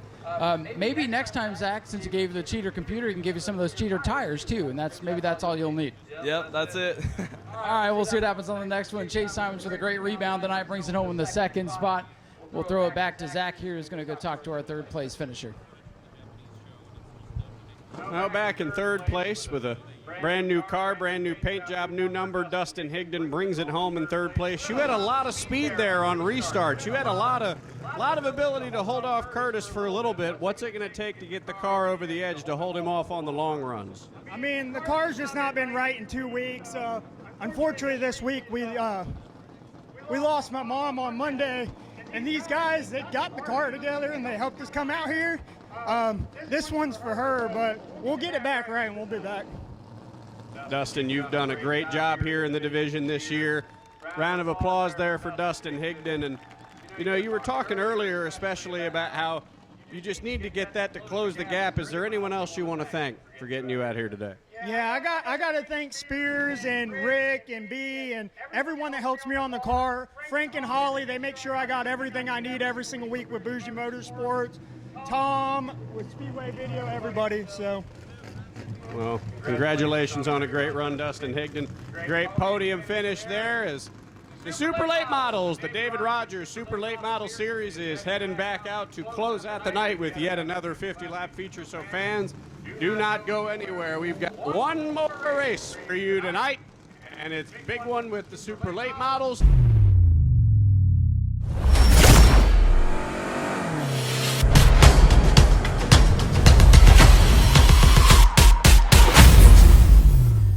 And getting some track time before the bigger events at the end of the year, including the Florida Governor's Cup. So we can pretty much assume Brad May, Hudson Bolger, George Gorham all here for the Governor's Cup, plus all the top drivers in the ASA Southern Super Series. You know, Bolger on his windshield, he's got that ASA Super Series windshield banner, so I think he really is trying to make a push for that Governor's Cup. Well, let's make a push for the green flag here as the pace car pulls off. Brighton Horner, third place point man on the bottom, but it's the outside lane getting the jump.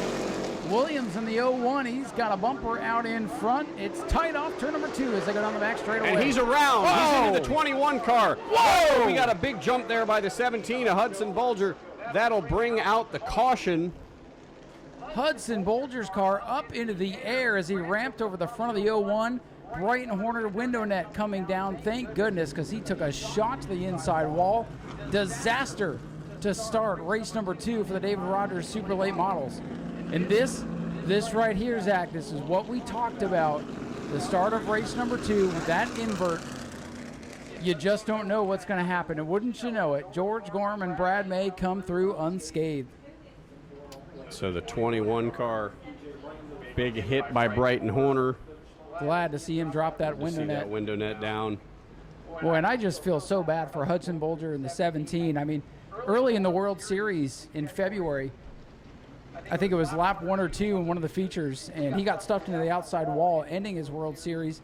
And it's almost same song, different verse here tonight. His car just in the middle of a hornet's nest there as the field comes unglued at the start. And I think Brad May going to come down pit road. He might have gotten a piece of that. Now that would be catastrophic for the 9 team. I mean, it doesn't look that bad from our vantage point, but hey, you might as well come down. You might as well take a look at it. Red flag going to come out for the field. And boy, oh boy, you see who's left. George Gorham, Morgan Hoover, Chris McIntyre. With the field falling apart like this, we get the real shot at an underdog story here tonight. We do. We've got guys like Chris McIntyre. We've got guys like Morgan Hoover. You know, at this point, I'm not sure if the 01 of Mike Williams is going to be able to repair his car. The damage on it didn't look too bad. It looked mostly cosmetic. I think it was really the 17 that got they got the biggest hit of that, but then again, the 17 did use the 01 as a launch pad. Yeah, and I think the big problem with the 17 is what got destroyed when it landed back on the asphalt there, because that car went pretty high up into the air. And Brighton Horner really slammed into the inside wall on the left side of that beautiful machine. So a lot of good cars torn up here on lap 1. Brad May's crew going to work.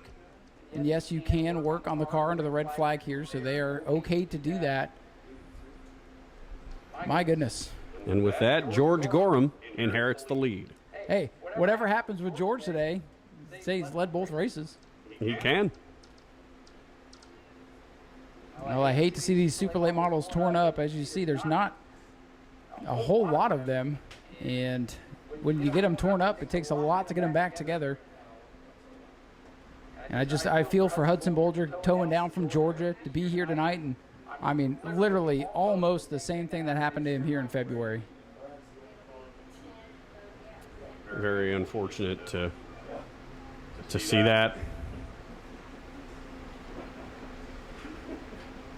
Again, Brad May on pit road. He was right there in the middle of that whole skirmish, but I think our eyes were all watching the 17 and the 21, so not sure. Might have knocked the nose off a little bit.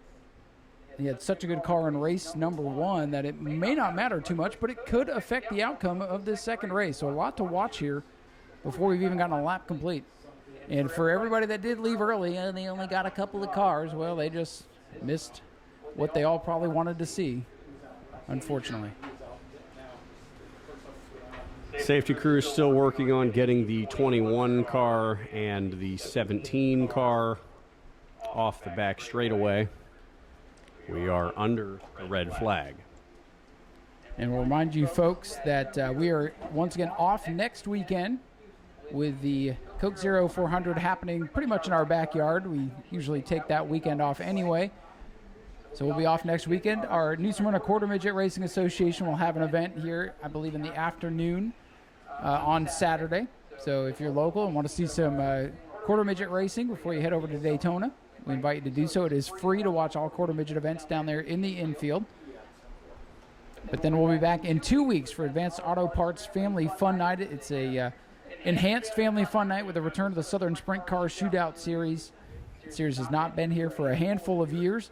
Went to their most recent event that I was able to go to at the Auburndale Speedway, and it was a heck of a show.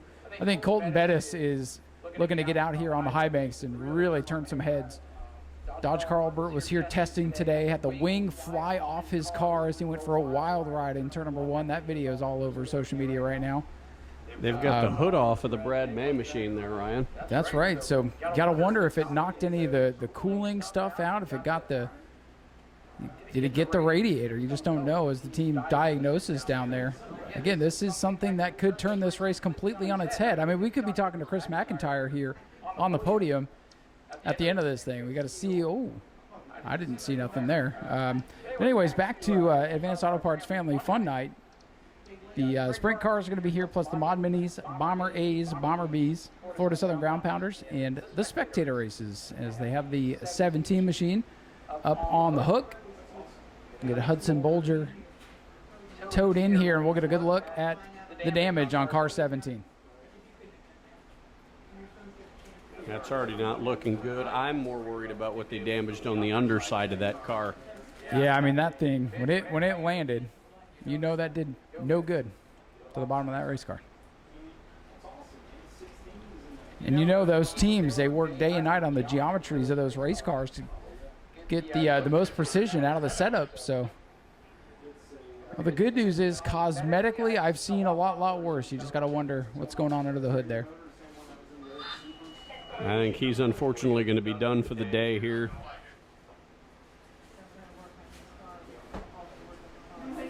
And there goes the 21, Brighton Horner. He's now rolling down the backstretch. Looks like we might be down to 3. I'd imagine Brad May's going to come back out. That team's been working down there. He might not like the handle of car number 9, but I think he can still get it done. This is definitely a story that we did not expect to develop here tonight, but part of the reason you run the laps and you wait and see what happens is you just don't know what's going to happen. It is definitely Just one of those things. I do agree that I think the Brad May car is going to end up back out, but as you said, he might not like his handling. He might not like the way that car drives now. It could have bent something inside. We really don't know. And if it messed with any of the cooling components there, it could overheat. Right now looking at 4 cars left after the accident. I'm assuming the 17 and 21 aren't coming back. We'll see about the 01. The urgency in that pit does not look too urgent. So we will see what's left. We'll re-rack them, stack them, and try it again.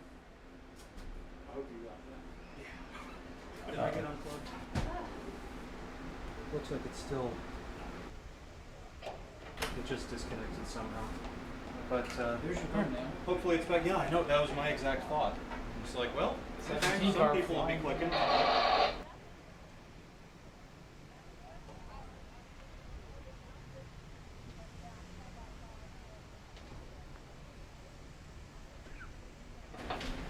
All right, so getting the last couple of cars towed, checking the racing surface. On a day that started with about an hour delay due to lightning, has now turned into a delay due to a frightening crash. Good to see everybody okay from that. And here goes EJ. He's rolling them out. And we are firing back up. Well, for Morgan Hoover, Chris McIntyre, the door of opportunity has just opened itself. George Gorham with a shot at this thing. Brad May, we'll see what that car is going to be like. Again, he was right there in the middle of that wreck, and it could have been a lot worse, but we often do not see car number 9 torn up here at Nau Smyrna Speedway. So he had the fastest car, clearly, in race number 1, and the only guy in the same zip code as him was Hudson Bolger, and well, Hudson's torn up now. And there goes Brad. He's rolling off of the pit road. Let's go racing. Let's get this one in the books here. Definitely interested to see what's going to happen with the 9 car when he comes up to speed here. That left front does look a little interesting. Here we go. Morgan Hoover 39, George Gorham 10, Chris McIntyre. Brad May looks fine. Here they go. Green is out. George Gorham going to rock it out to the front, but Brad May almost immediately back on his tail in the second position. He's fine. That 9 car works as better as it ever has. As the gap is closed, they roll into turn number 3. It's Gorham at the front. Who's going to lead lap number 1? Gorham leaves the outside open. Almost ran out of room there. Boy, if those two get together, holy Toledo. Brad May, look at this shot off turn number 2. Brad May in car 9 rocketing to the front of the field. Boy, I think they pitted and put some tape on there just for the drama of the whole thing. Out in front, Brad May away with the lead. And slow on the backstretch, the 22 car and Nick White. He will pull down to pit road and get himself a nice top 5 finish today. That's it. He got his lap in. He got 5th place, locked up, assuming the other guys don't come out. And now we kind of wait and see who's going to get up on the podium. Chris McIntyre, Morgan Hoover. Morgan Hoover's been racing a long time, ladies and gentlemen. And my entire tenure here at the Nau Smyrna Speedway, I've never had the opportunity to speak with him up on the podium. So that would be a nice little consolation for this evening. Chris McIntyre making a long drive up here. Probably just, hey, let's go race. Let's go do something tonight. And gonna come out of here with at least a 4th place finish. Brad May putting a big gap between himself and George Gorham. They're going to roll down the front straightaway, and that damage actually might have made Brad's car faster. He's gapping George Gorham a lot quicker than he did in race number 1. The only concern I have on the May number 9, if in fact there is some damage under the hood, will it start overheating? But that's the only thing at this point we have to worry about. Car obviously has speed, it's still handling, maybe not as perfectly as it did in race number 1. Older tires this time, maybe a little damage, maybe a little something towed out, but for now, in control. Gorham, though, not going away, but he's a little bit loose on the bottom of the race. He is a little bit loose. The gap a little bit larger than it was the last time by, but he's keeping May out the front windshield. He's not completely checked out yet. And Morgan Hoover holding it down in the 3rd position. And great appearance by Chris McIntyre, who coming home fourth after the drive up. And George Gorham maybe closing a little bit there on Brad May. The gap a little bit smaller that last time by. Gorham that time by 0.2 of a second quicker. Again, watching the Brad May machine, just wondering what might have been damaged. There he goes, rolling for turn number 2. The gap even faster closing. I think Gorham might actually be faster than May at this point. He's been closing the gap quicker than May has been able to build it as they roll on to clock another lap on by, and it's still Brad May up at the front. Gorham's car just a little bit twitchy right now. May's car still smooth as butter as he comes off the corner. Gorham, look at that car wiggle. He's wobbling, but he's driving the wheels off that thing. Gorham, again, was faster by just a little bit last time by. He keeps building up that little bit. Well, he's got 30-some-odd laps to close that gap, so why not ease it out little by little? Brad May's lead still very comfortable. Gorham, again, his advantage is not really enough right now. Check the times at the line. Wow, that time by only 3/1000ths of a second better was George Gorham. With that pace, Brad May will be able to control this event, but all it takes is one slip, one slide, and Gorham will be there. And Gorham really closed the gap there on 3 and 4 that time by. They roll into another set of corners, and George Gorham, he's getting closer, Ryan. He's getting there. Yeah, he's just a little bit faster than May right now. Just a couple of tenths, a couple 1000ths, but I think the handling on the 10, that car is just on edge right now. You watch Brad May's car up the hill a little bit that time, but his car does not wobble off the corners like Gorham's does. It's really apparent here in turn 4. George Gorham's car just so shaky. There have been so many times now that we've seen that car get loose on a straightaway. That 10 car's got a lot of work to do if he wants to keep it stable for obviously the rest of the season, but nonetheless a good run. Yeah, it just looks like the front end just not down in the racetrack as they would want it to be, but definitely an improvement from the last race, it would appear. They roll through 1 and 2, obviously.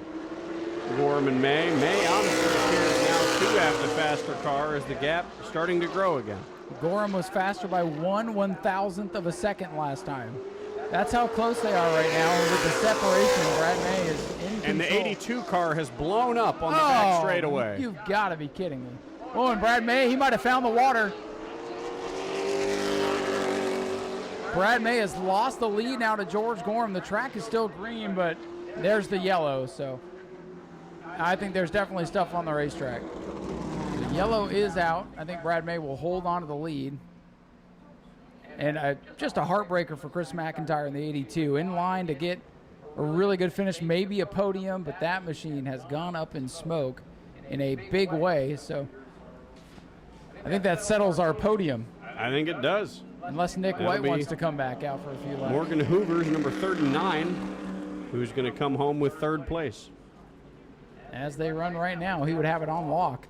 And the way tonight is going with these super late models, he could win the dang thing. Morgan Hoover could win it. We will have a restart. Restarts get everybody close together. We've already seen what happens on starts and restarts. And if George Gorham can get in front of Brad May, he technically is faster. He could hold a lead. I really do wonder what happened to Brad May there coming out of turn number 2. He found something and it just killed the speed of his car. Well, it's definitely been an interesting and wild night here. That's kind of been the story all year long, Zach. It has. You know, there might be a couple nights where the fields are a little bit better, but the action is not disappointed this year. We've had a lot of crazy things happen this year so far, from obviously tonight the 17 going into the air, and you know the double white flag thing a couple weeks ago. And how about you remember that E-Mod race you and I called that had 9 caution flags in 20 laps? Was that a race or was that an enduro? Because that's I don't know what that was. That was a That was a crazy one. That was something I don't want to see again. And now we send Mr. Ponder out there into the multi-purpose buggy to find whatever the 82 left us. Brad May going to go to the outside. Gorham will be on the bottom. It's all going to be about who can get the jump. And if Gorham is alongside Brad May on this restart, watch out turn number 2. I think another thing to remember here is Gorham barely a fraction of a second faster, but if he gets out in front of May, is May going to be able to improve on that speed, or is Gorham not going to run away with it, but is he going to be able to pace the field for the remainder of it? Here we go. Let's see what's going to happen. Whoa, good restart for the 9. He's gone. Well, so much for the battle in turn 1.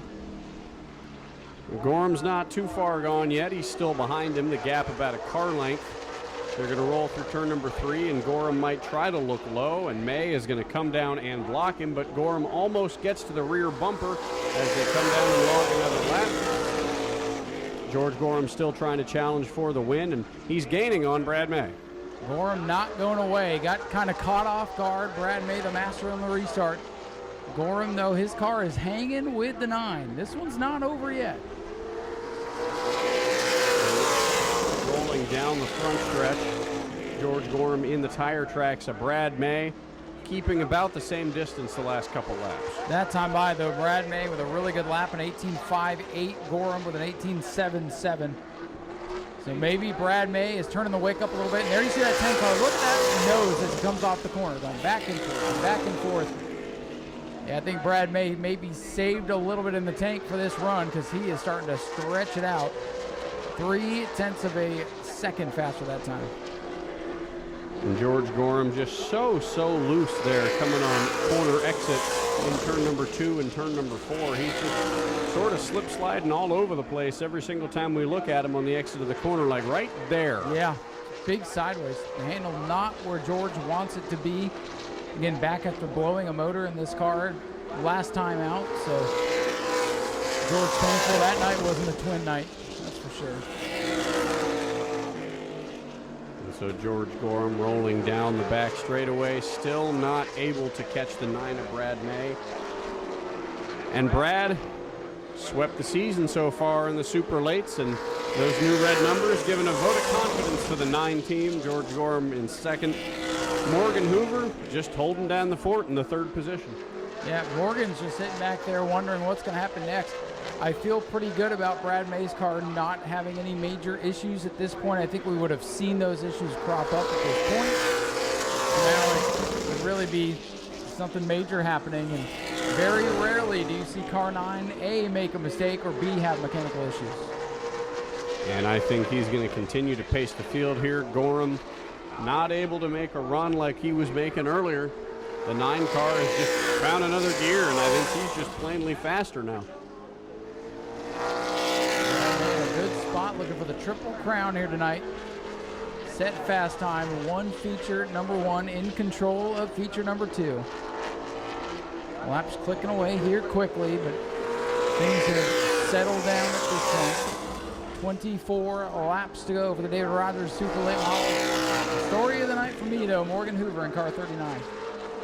Yeah, Morgan Hoover doing a fantastic job, just holding the fort down, not making any mistakes, and he's going to bring a 3rd place finish home. And Brad May and George Gorham roll around in 1 and 2 positions. Morgan keeping it steady in 3rd. Morgan's going to watch this race back and be like, this is the most they've ever talked about me in the last handful of years. Well deserved for the 39 machine. And again, still with half the race to go, give or take. What could come to it? Gorham is digging. He throws that car sideways. You can tell he's driving the wheels off that thing, Zach, trying to make something work. But these super late models, man, they are right on edge. They are set up. And if you get outside the box in any way out there on the racetrack, these cars do not like it. They do not like to slip. They do not like to slide. It heats up the tires. And once you heat up the tires, you got nothing left to lean on. And George Gorham closed the gap a little bit there. Probably took about a car length away, but Brad May still class in the field, still running really, really fast laps. And George Gorham's car still fighting that handling issue. A little bit better there that time on corner exit. I haven't seen it as bad, but obviously still an issue that he's fishtailing out of every corner exit. Well, I think at this point, Brad May, he's probably saving a little bit. Just in case we get another restart, just in case Gorham's car starts coming to life. Brad is so meticulous out there and so good at his craft. He always leaves a little good in those Hoosier tires, so he's got something at the end. Gorham is reeling him in once again. Brad trying to clear the tires. He's got something left if things get interesting with 18 to go.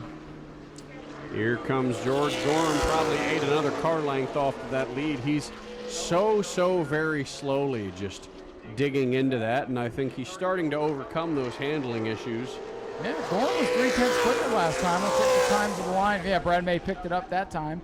It was a 10th quicker than Gorham, so I think Brad is just kind of in a groove right now, not using up his stuff. Gorham's driving the wheels off of his race car, but when you're in second place, what other choice do you have? And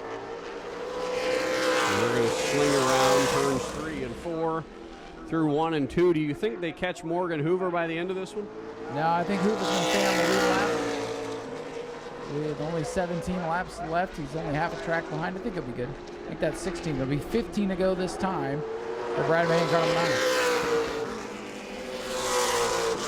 Roll through the corners, Brad May putting a little bit more space between himself and Gorham. George had him there for a couple laps, but the 9 has turned the Jets back on again, and George Gorham is once again falling behind. Gorham on the struggle bus last time by. He ran a 19.2 to Brad May's 18.5.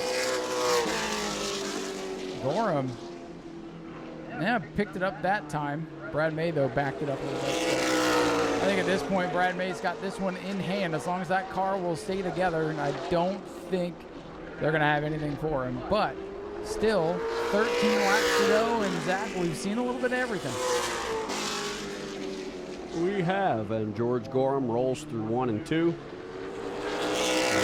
Still not able to make anything happen. He's almost lost half the advantage he had before.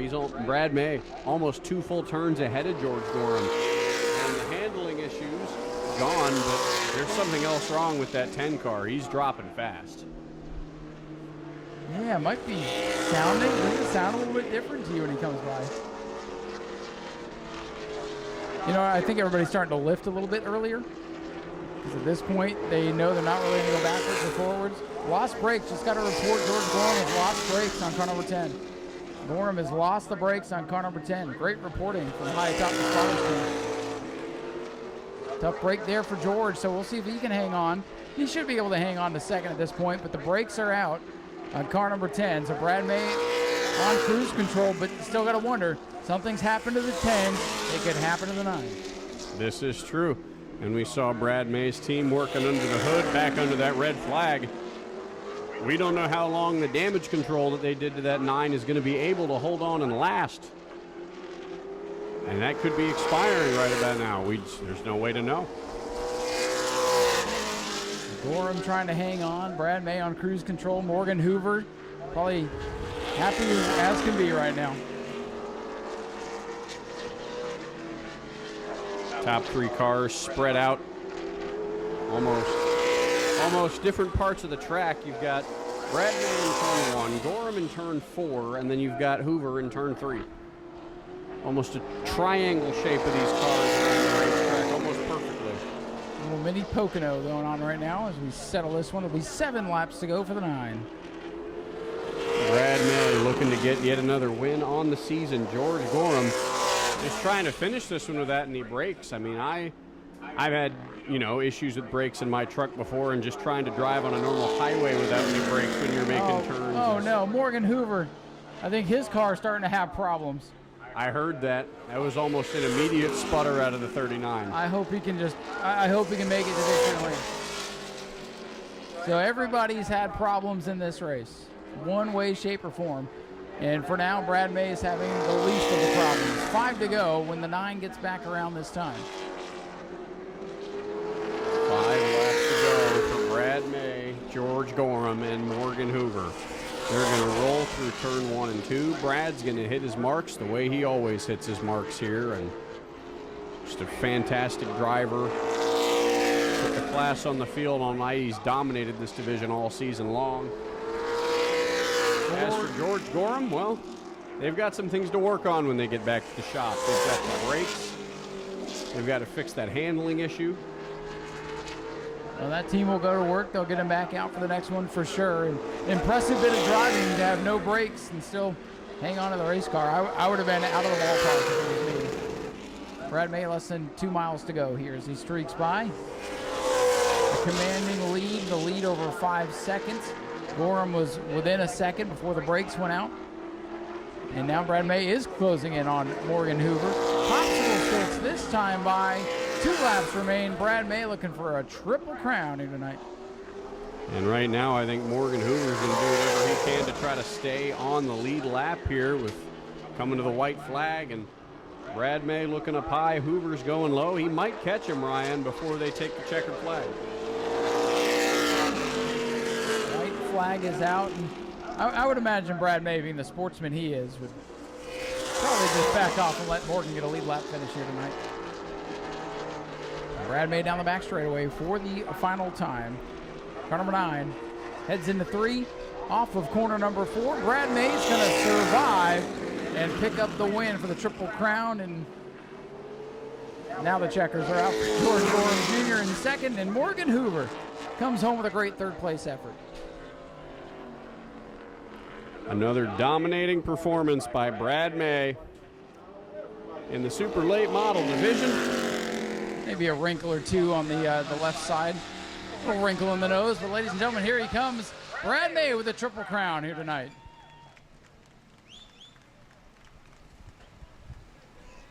Now that invert definitely mixed things up and put Brad May right there in the middle of the hornet's nest. And Brad, first of all, congratulations on another win tonight, but were you concerned after that first lap incident that basically happened right in front of you? I knew we crunched the nose up a little bit. I wasn't sure how bad it was. I figured it's better to get in there, check it out, make sure everything was up off the tires and the hood wasn't going to blow off. But they got it taped back down. Everything stayed good. The car felt good again. And then Gorham, of course, gave you a good run. We found out with about 10 to go he lost brakes there, and that's why he slid back. But, man, you probably hate it. Obviously, you came here to win everything tonight, but you probably hated to see half the field fall out on the first lap. I knew it was going to be a really good couple a really good run with a couple guys, and I was looking forward to that and hoping to be able to beat them on the track. They are really good. I know they'll be back and really hard to beat. We're going to have some good cars. Of course, Hudson in the 17, they were here to test for the big races at the end of the year. So you've been building a great points lead and building all that momentum, but come November, it's going to be pretty tough out here. Yeah, the Governor's Cup's going to be definitely the biggest race of the year where a lot can change a lot of cars, so a lot of chance for points to change. But hopefully we'll get out, do the same thing we've been doing. Hopefully we can compete with them big guys. Well, you're going to be the guy to beat come November, no matter what, no matter who shows up. So you can pretty much use the rest of the races as a test from here on out. Yeah, we'll definitely be doing that. I know it got a little crazy. Almost crashed it getting into one. I was wondering if we were going to continue to go green. George was able to get by. I thought, man, this is going to be real interesting with oil on the track. It'll be a lot of fun. But luckily they got it cleaned up. Everything seemed good after that. Brad, congratulations on another perfect night. Thank you so much. Ladies and gentlemen, let's hear it for Brad May, your Triple Crown race winner here tonight. We'll toss it over to Zach to catch up with second place. Second place finisher George Gorham Jr. George, we were talking about how on the exit of 2 and 4 you were getting a little bit loose there at the exit of the corners and then with the brakes. What is it going to take for you to get this car fixed up for the next time around, and what was your issue with the handling? It just got real tight. This car's still new to us. It's only, like I said, his first race, real race. We actually finished. That's all that matters. The first race we came here blew up, so we didn't get no notes to start on. But we'll get going. And, we got to get the brakes fixed and keep everything under us to make a car faster. We worked hard. We got a notebook to start on. Brad's fast. He's always going to be fast here. If we can run with him, and it'll prove our game. It'll show that we're stepping up, and if we can run with him, that means we're doing something right. Is there anyone else you want to thank tonight? Yeah, my wife, Vince, Ross, Lamar, Josh, my son, little G, Macon, Jake, her brother came out and supported us. It's just we're a small team, and we look forward to running this track and trying to get my first super win here. It's gonna be nice. It's gonna be a big party when we do, and we still got a lot of racing left. This is just towards the end of the year, but we still got a lot going on. The Governor's Cup's gonna be, like Brad said, it's going to be a big points night that weekend. You know, there's 30 cars will show up, and one of us have a problem. I could leapfrog him. He can pull his, stretch his points fund out to me. So we'll just see what happens. Well, it was a great run tonight, George. Congratulations on second place. And we'll turn it on over to Ryan to interview third place finisher Morgan Hoover in car number 39. Well, this might be the feel-good story of the night. Morgan Hoover's been racing for a long time, and my entire tenure here, I've never had the pleasure and opportunity to talk to Morgan up here in Victory Lane. So, Morgan, congratulations on surviving a wild night tonight, and third place is probably more than you could ask for tonight. Yeah, this car's got a lot more in it than what I'm giving it.